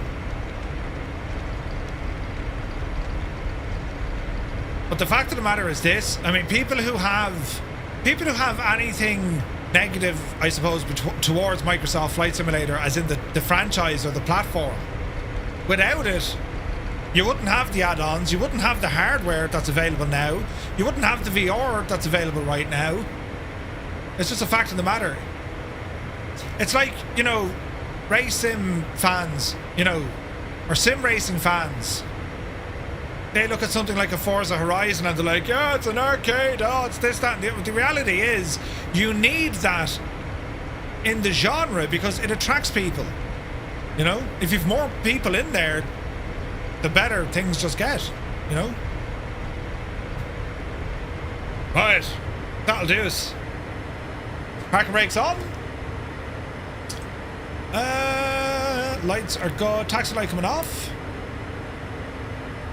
Tablet.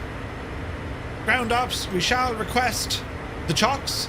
GPU can be swinging in. We're going to bring down engine numero uno.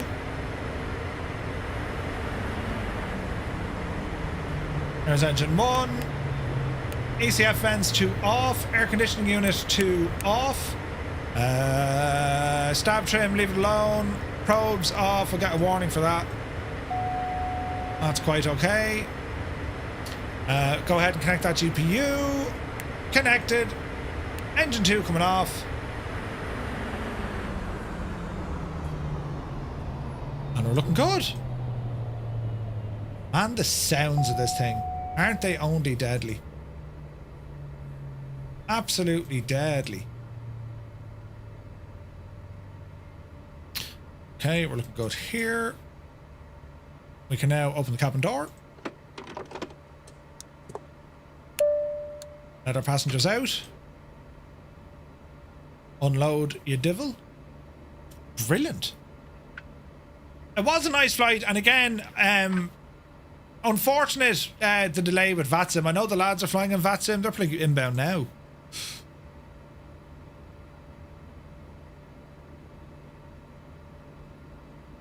Rambog's in. Larry's in. Naughty Gnome is coming in. It's funny. Whatever clearances they got, maybe they got a little bit faster. I'm not quite sure. I'm not actually quite sure, but we'll talk to lads now when they land, right? You have to wait for the troops, Murph. No, I'll wait. You know, if it's not your thing, just leave it. No moaning about it. Get your crack somewhere else. Agreed. There's enough feckin' negativity and stuff in the world. Like, you're not ignoring the fact. You're not like, you've nothing against people who are dealing with it, but like, what's the point? Like, do you know? You missed some control in Italy by a little. I thought there were people connected. Oh, really? Yeah. I don't know, lads. At the end of the day, like, it's that conversation, a game or a sim. Does it really matter? Like, why even engage with that? What it is absolutely feckin' deadly. End of story. Do we have issues with it? Of course we do. Does it drive you nuts and age you? Of course it does. But it's still brilliant. Like, it's just brilliant. Do you know what I mean? And X-Plane is brilliant. X-Plane is a beautiful sim as well. You know? But yeah. Time spent arguing about is time spent using it. Yeah, 100%. Jesus, that was a lovely flight, wasn't it? At the default scenery. We'll check the lads, because I know some of them are still flying. Let's have a look there on this. Do. Naughty is inbound, and Larry is inbound. It's a Simu gamer. Merman. Right. As a group, we're all pretty positive about our hobby. Others can just shag off and go somewhere else. No, like, I mean, look, it's you know, I get people are frustrated and they want certain things out of the platform. Yeah, but like, you know, your man is doing that all the time. Like, there's no need for it. Like, he's in the wrong pub now having that conversation with us, you know? Because we're at the stage now where just like, we just wished. Now, if you can get the GOAT from Goat Sim into Microsoft Flight Sim, that would be the ultimate sim. Telling you. Right, the lads are going to be busy here, but we'll jump in because we'll have a few to talk to.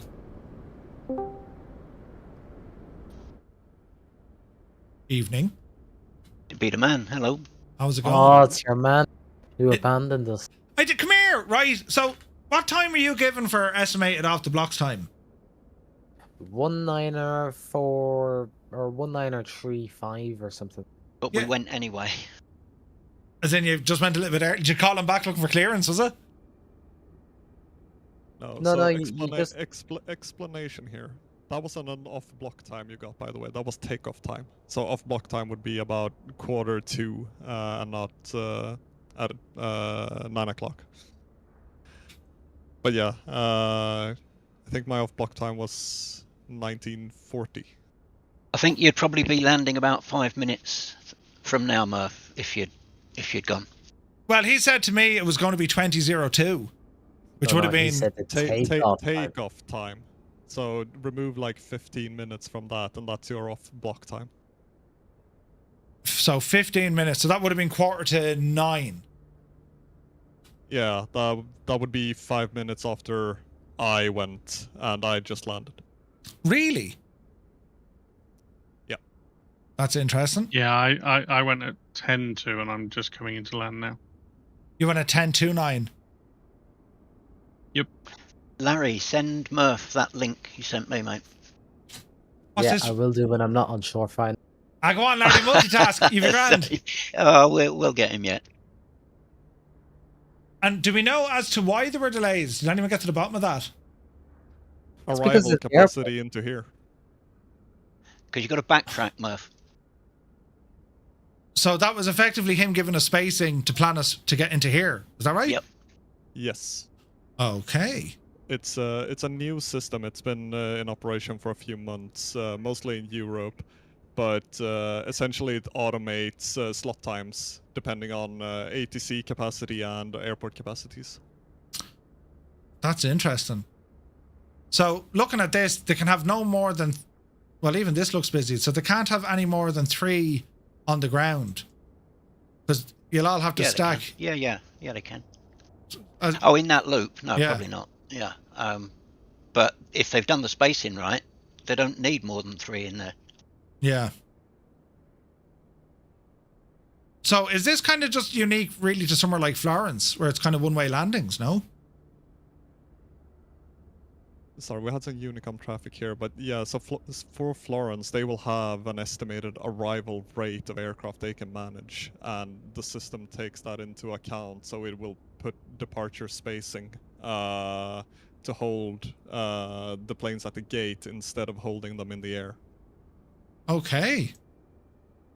Well, that's terribly interesting. I've never come across it before, because I've had something very similar at a couple of another European airports, and what I can't remember where it was, but the second time I went back, all I did was remember to file my flight plan and call for clearance much earlier than I would normally.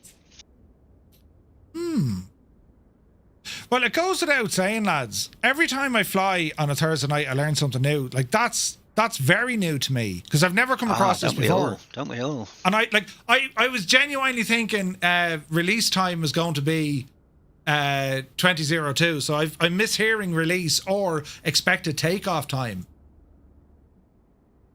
I was a bit confused as well, because up in Scandinavia we will only give you the target startup at time, and we will not give you your actual calculated takeoff time.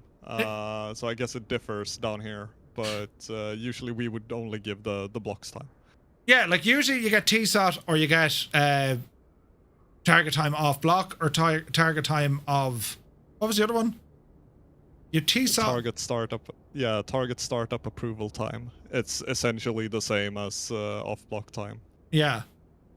Yeah, so I've never got like a takeoff clearance time. That is interesting. Because like you'd say to yourself, okay, they're doing that all the way back in Luxembourg. Is that based on them? Are they doing that then that because there's no ATC in Italy? Like, I don't know why they're doing it in Luxembourg. Surely that's up to the Italians to say, right, yous are all coming in. The Italian lads are going to sequence it. Do you know what I mean? No, so the way it works, it's an automated system. We as controller actually don't have to do anything. So all of the FIRs in Europe add their airport capacities and sector capacities. So, for example, Arlanda can handle 40 arrivals and 40 departures per hour. So if the system calculates that it will go above that, it will start automatically giving out takeoff times to every aircraft flying into Arlanda. And if there's a controller on, they will see what their target startup time is for that flight. So this is very sorry, John. This is very much a VATSIM thing. Yes, in a sense, it's emulating the real-world Eurocontrol slot system. This is kind of how it works IRL as well, with, well, obviously a lot of different things as well, but essentially it's trying to emulate the Eurocontrol slot system. Don't they do a similar thing in Madrid, but for departures rather than for the arrivals? You got to go and visit a website. They'll give you a link to a website to book your pushback time. It's kind of a similar system. I mean, they are moving over to the system though. I mean, they are the developers behind this system. It's the Spain VACC that has built this thing. But essentially, that's what you do when you set your target off block time. You essentially book your slot, and then you can be delayed, and that's why we report ready, even though it could be 20 minutes left until our TSAT, because then the system can recalculate and maybe get you a better slot if available, and it will lock it in, so it won't change. It's very interesting, and it's to some point I'm wondering, is it necessary? And purely from my thinking, like if you're flying out of somewhere like Luxembourg and you're heading into a different FIR, and they're doing this automatic scheduling, couldn't that have the same adverse effect on a negative side as it could on the positive side because of the spacing? No? Spacing wise, it essentially solves the problem. But look at like a Monday evening. You have vectors to Copenhagen. It's a non-slotted event, but they get an insane amount of arrivals. Same with Frankfurt Fridays. So this system would essentially be able to hold people at the gates on the departure airports instead of having the German controllers having to hold them in the air once they arrive into their sector. So it's a way of kind of balancing out the traffic throughout all of Europe instead of having all of the people end up in the same place holding. You should have seen Captain Canada's face one night when he was streaming, again, a European airport. He asked for pushback, and they gave him about 35 minutes to wait and a website link. And he was not a happy bunny, I can tell you. You know what he's doing. Of course. Well, like if you're streaming it, yeah, that's one thing. But like, you know, we talk about kind of the realism here. Like this sounds too much like this is a VATSIM control. Like if it's emulating what the real world does, it's up to that FIR to control that. Now, in the real world, yes, they probably have issues, especially in the real world when it comes to French ATC. So they probably have these systems in place to assist with traffic flow. But like, my point is, this happens every day IRL as well. Like, you can listen to live ATC and hear controllers contacting planes that, oh, you lost your slot. I'll try to get you a new one, and they will have to wait. Did you hear me panicking at the start, Murph, when I was trying to get my pushback? Because I was 10 seconds after my slot, and I was watching the timer count down on screen, but somebody else was talking and dragging it out on ATC. And I was thinking, shut up. Yeah, like I get slot times. I mean, you get them in Dublin too. But that's to do with their own local ATC. You're slotting in their system, and that's their own local.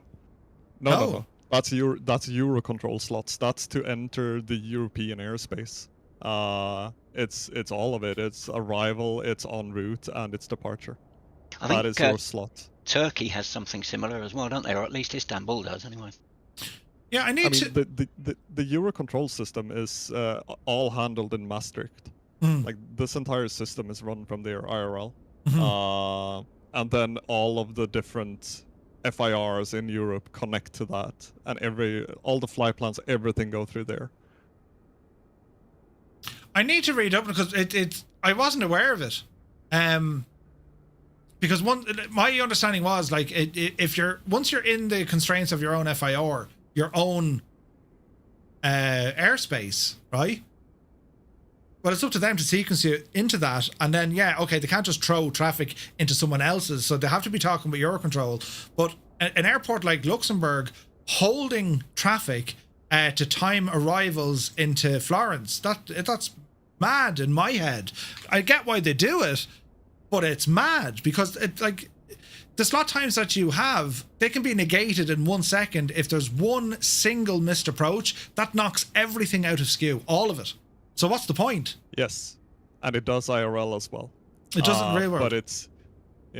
But it's still better than the alternative where airports can just churn out traffic towards another airport. In our case, if we were to do 2-minute spacing here, and we would do the nice pearly line that we usually do, we would have problems because the holding point down at the end of the runway would be full and we wouldn't be able to take in more arrivals. So in a sense, that would help with that.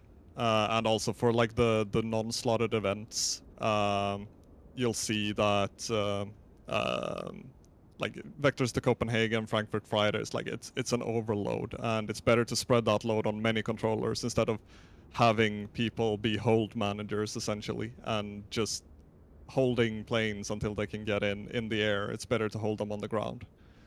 And there's another kind of part to this as well. Like you don't see it as pilots, but we already have a lot of cross-FIR communication going on. There's a system called ECFMP, which is essentially a flow management system. So, for example, if we have an event in Sweden, we can give out flow restrictions to other FIRs already. So we can say that every plane flying in to Arlanda from Oslo, you need to have 10 minutes between each departure. And the controllers should follow that, and that will mean they will delay you on the ground. And this system has existed for years.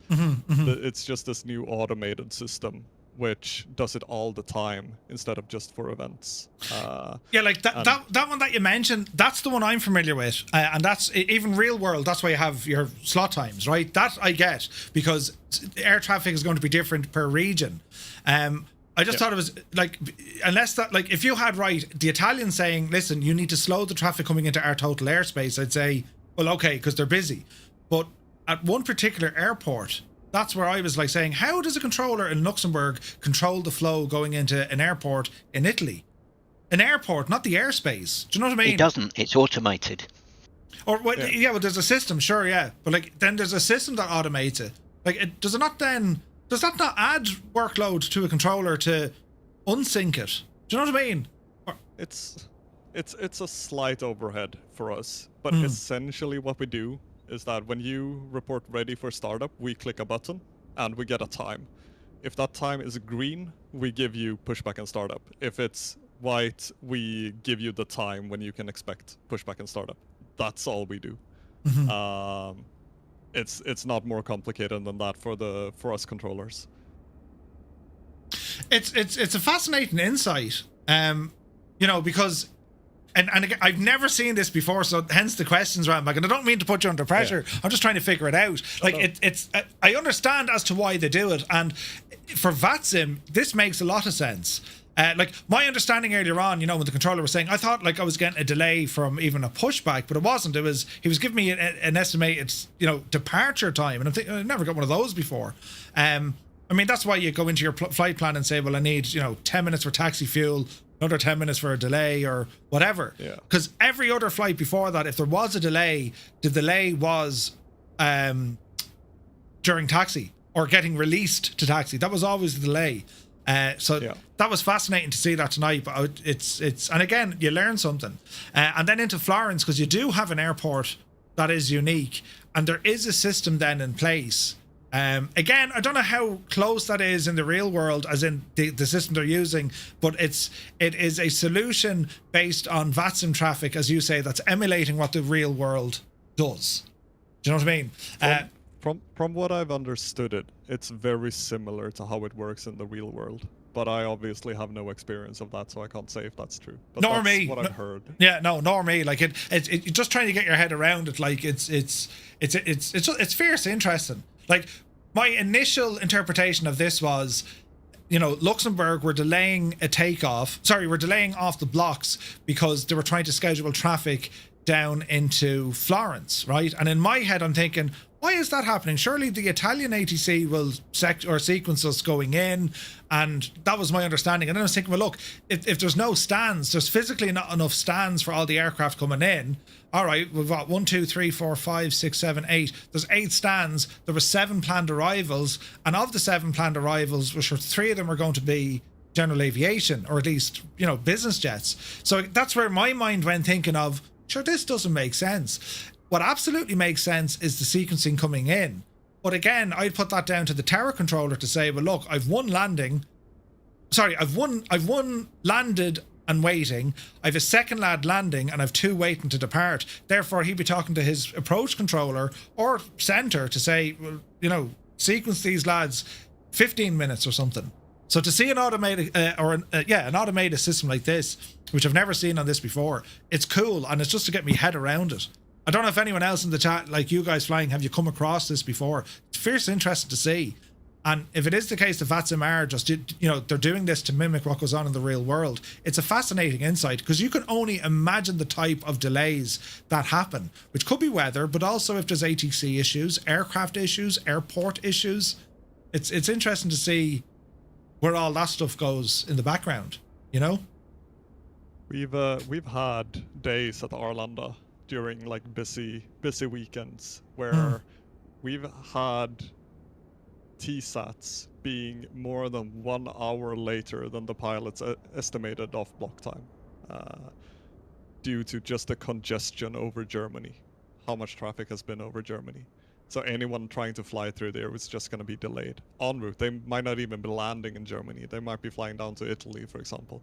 But as they're going through Germany, and Germany is so congested, they were delayed over an hour. I think the big point of this is that your estimated off block time you put in your flight plan actually matters now in Europe, because that's your initial slot calculation will be based on that. So I think that's the most important part for the pilots in this system, that put a reasonable estimated off block time, and you can change it after, like if you realize you're going to be delayed, or if you realize you're going to come out earlier, you can change it, and the system will try, if you're delayed, the system will try to find a better slot for you when you update it automatically. And when you report to the controller that you're ready for pushback and startup, when we click that button, it locks your slot, so it can't get any worse. It might still get better, but it won't get any worse. It's fascinating, because like I've flown at events where you have your scheduled off the blocks times, or your TSATs, and you're saying, right, I need to have this aircraft fully configured, you know, the tug connected, ready to rock at 18:30 Zulu. Must happen, right? So as a rule of thumb, I'll jump on an hour before I'm due to get going, right? Some pilots can do it in 20 minutes. I like an hour, get everything set up, and then I'll always buzz whatever controller I need to say, listen, I'm ready when you are. And most of the time, they'll actually give you, because someone else could make a mistake or they're delayed, they'll give you an earlier slot. But like that's what I'm used to. And that's always fun, because it puts you under a little bit of pressure to make sure everything's done exactly the way it is. And I think even with your standard VATSIM flight plan, I think there's like 30 or 40 minutes grace either side with a standard plan, I think. I could be wrong. Like, you know, when you file you file a standard flight plan with VATSIM, right? Where is it now? If we were to file it, I think we have, I don't know what we have. We have 20, I think it's 20 minutes either side, I think. It's 2 hours, and you need to connect within 2 hours of filing. Otherwise, it will be removed. Okay, so I can see it here now. So you'll see your estimated time off the blocks time, right? So off the blocks. No, SimBrief comes up with that. SimBrief comes. Yeah, but SimBrief does an estimate, and it's usually based off. I think it's half an hour from now, roughly. Yeah.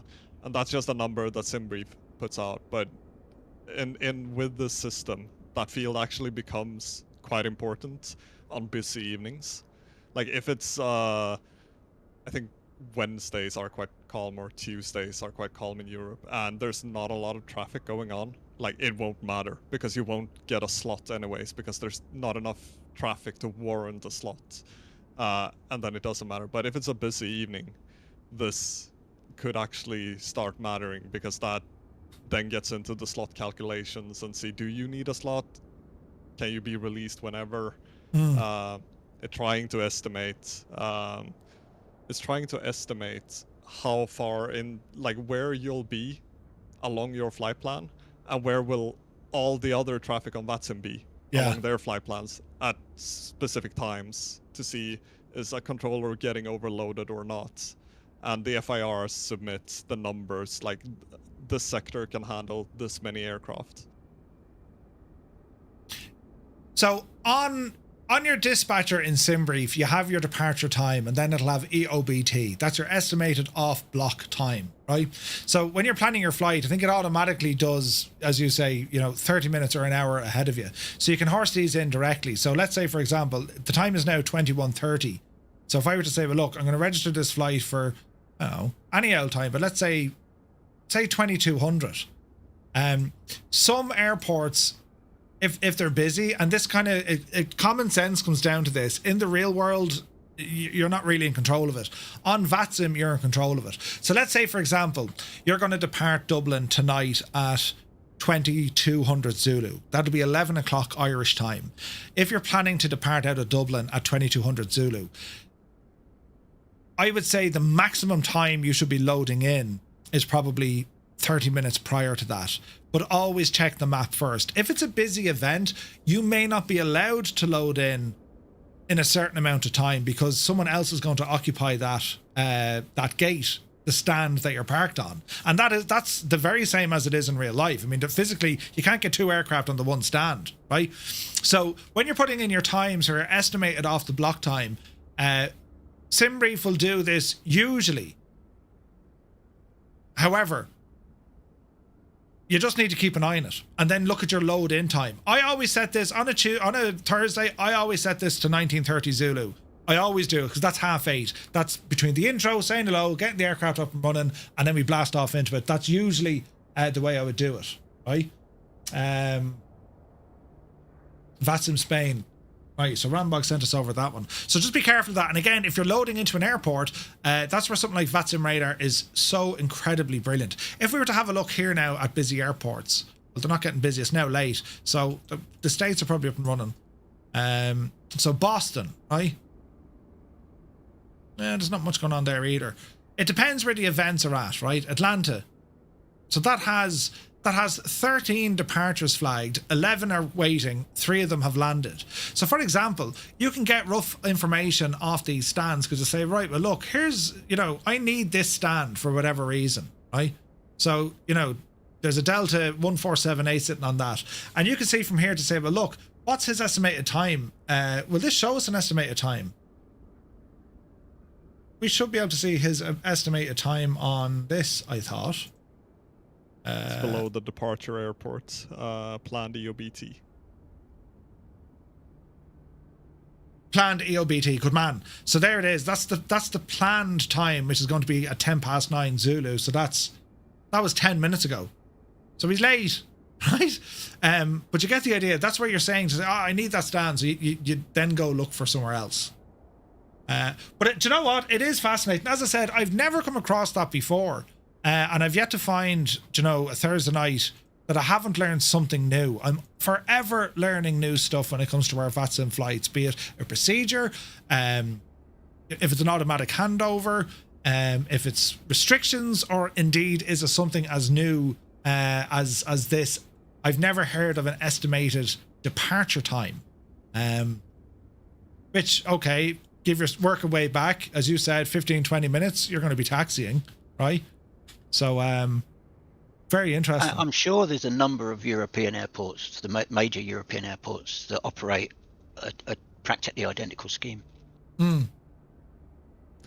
I saw some discussions in chat that this is not available in the US. And yes, correct. Yeah. This is mostly Europe.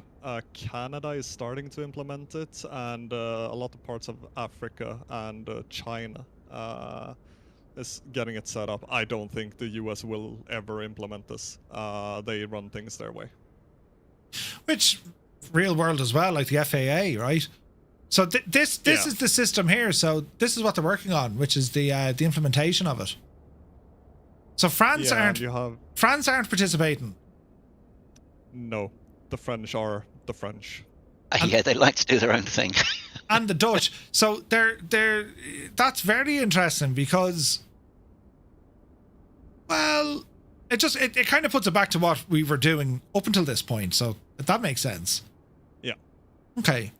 It's very interesting that they're doing it. It's cool. It's a huge, like, I can't even imagine the level of sheer planning that goes into this. Could you imagine it? Like, I mean, you've thousands of aircraft operating on VATSIM every single day and night in Europe sector. Thousands, in a 24-hour period. So you can imagine trying to control them all. It's insane how much development happens on the controller side of VATSIM.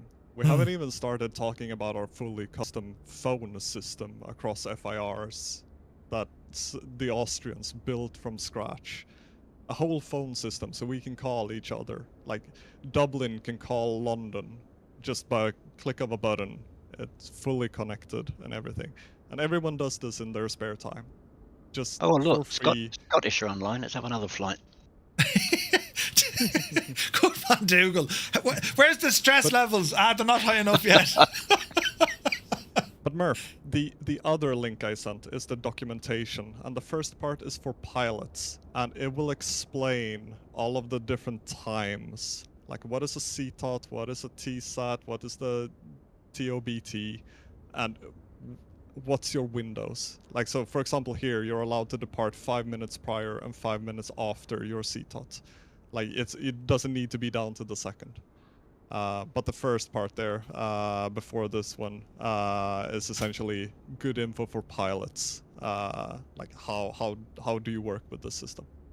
I've sent it through to the chat there as well, lads. Lads, grab that, save it in your browser somewhere, because this is something I want to go back and spend a bit of time learning. Because, look, we've done the ATC courses on the channel, we've done VF4, IF4, we've done the FAA stuff. This is something new. This adds a new layer, not necessarily of complexity, it just adds a new layer we need to be aware of. And it sounds very interesting. And like that, I mean, of all the flights we've done on VATSIM, we've done a few. Like, we're not rookies to VATSIM. We've flown in the States. We've flown all over now at this stage. And that's the first time I've seen this. And I'm kind of scratching my head thinking, how does this work? So it's quite cool.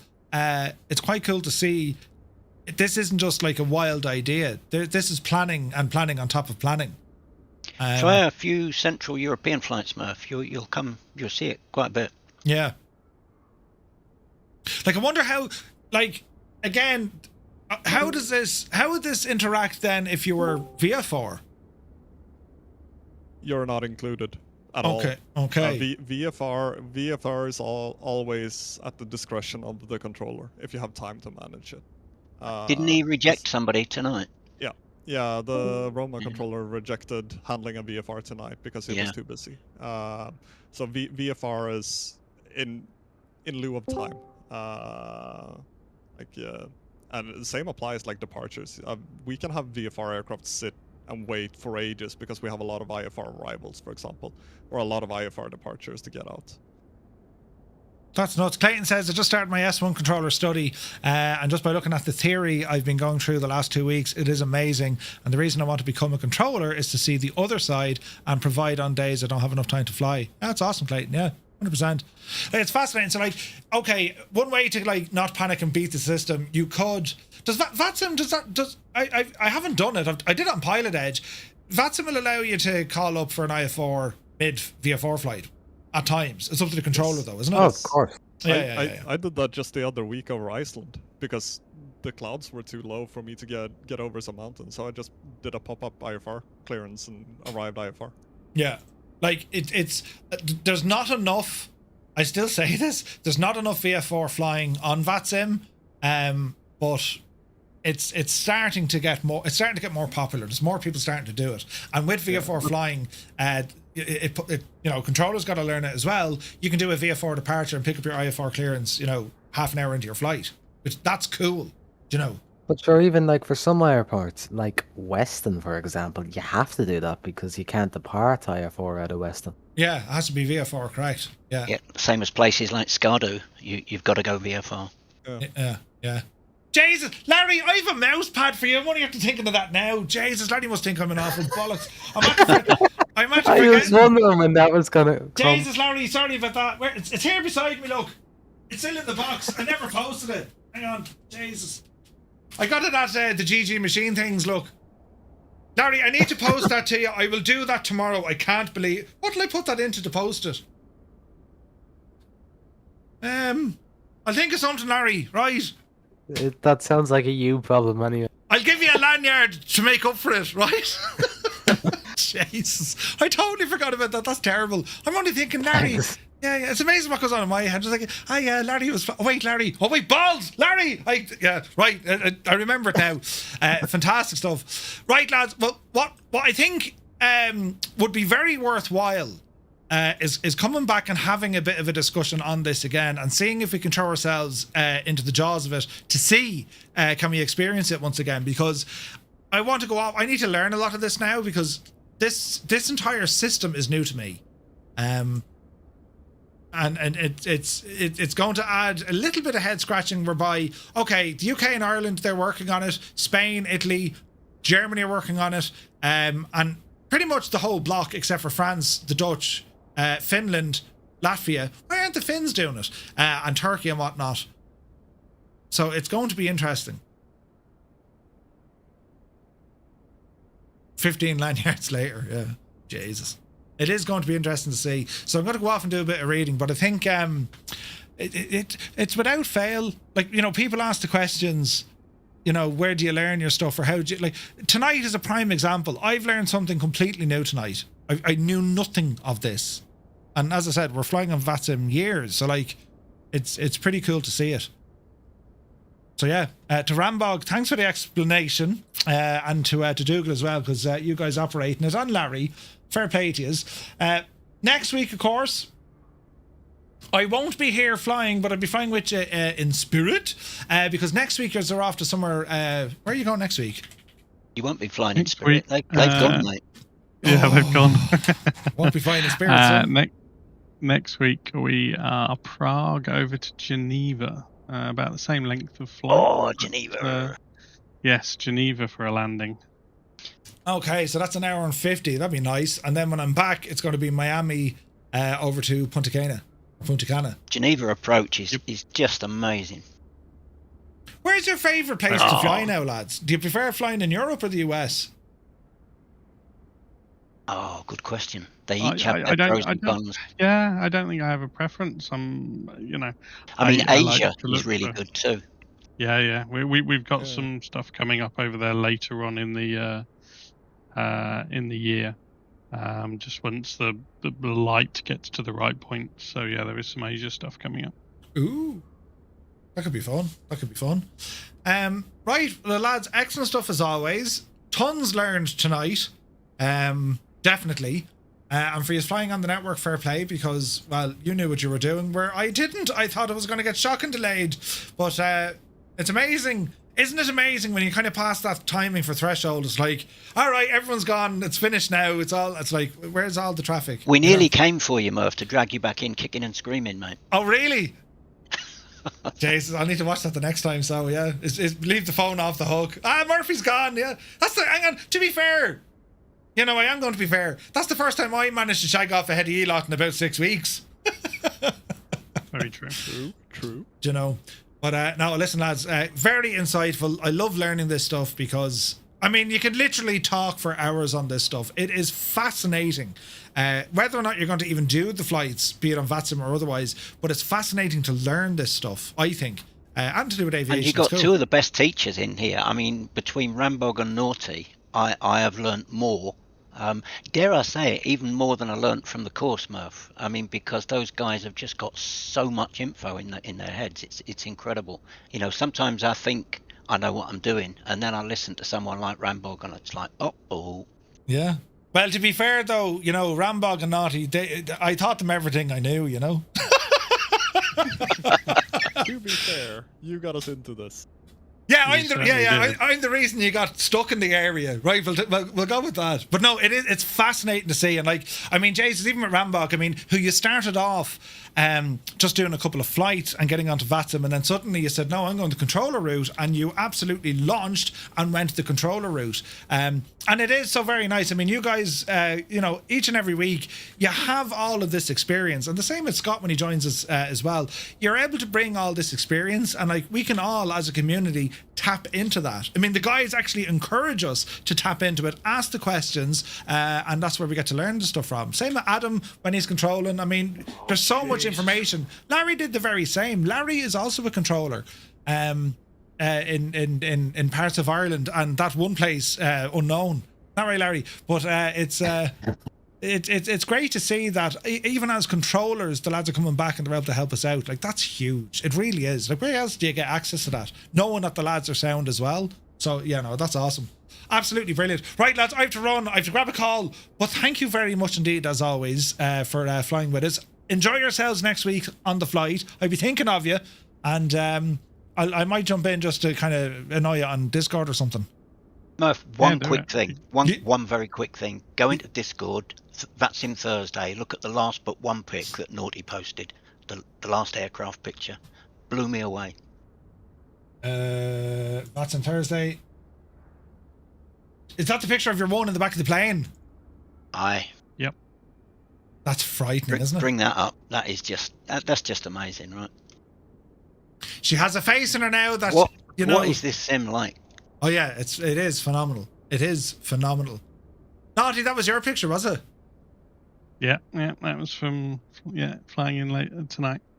I don't like the Honda Jet. I don't like the looks of it, but that is special. That's a really special pic. I mean, yeah, like it's frightening where it's going. Absolutely frightening where it's going.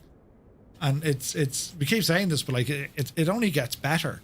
Better aircraft, better technology, and able to run this. Like, even the changes that you're talking about here, what the guys on VATSIM are doing on the European side, these are all major enhancements that just make the network kind of more accessible, and then flight simming bigger and better for everyone. So it's great.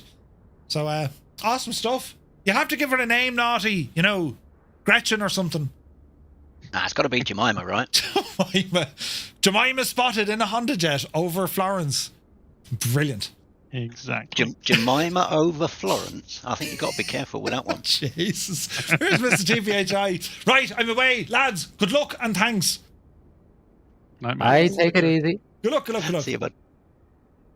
All right. Lads, massive thank you indeed for tuning in and flying with us. It could have been Karen, we're back tomorrow night, 1900 Zulu. Tomorrow night we are flying our D-Day commemorative flight, and we're going to be taking DC-3s, C-47s from the south of the UK over to Normandy. So that's all happening tomorrow night, 1900. It is a group flight. You are more than welcome to fly along with us. Ideally, if you can, in the, older aircraft, but whatever you want, lads. It's group flights. It's all about getting the flight together. That is the objective. So that's going to be kicking off tomorrow. So massive thanks for everyone for tuning in. Hope you enjoyed tonight's stream. And we'll see you tomorrow at 1900 Zulu. Till then, you take care.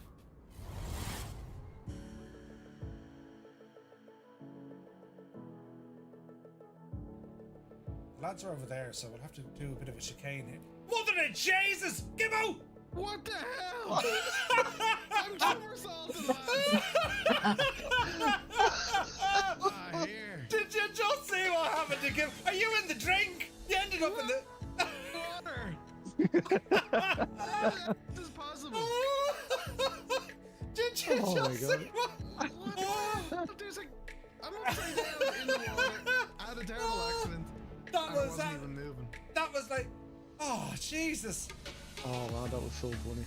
Steiny, are you watching Twister or something? I mean, that was just, Ah, don't hit me with a frying pan! Oh, jeez! Did you just hear it? You just hit me with a frying pan! She didn't make a noise! Of course I made a noise! You hit me with a frying pan in my head! Turn around! Why would you hit me with a frying pan? Don't hit me again! Ah! Yes, it makes a noise! You're hitting me with a frying pan! Annalisa, did you put her up to that? Jesus, me head! Oh! Who hit someone? I mean, come on! Who hit someone with a frying pan, for God's sake? Oh! Very hollow sounding. What? Alright, it's all right.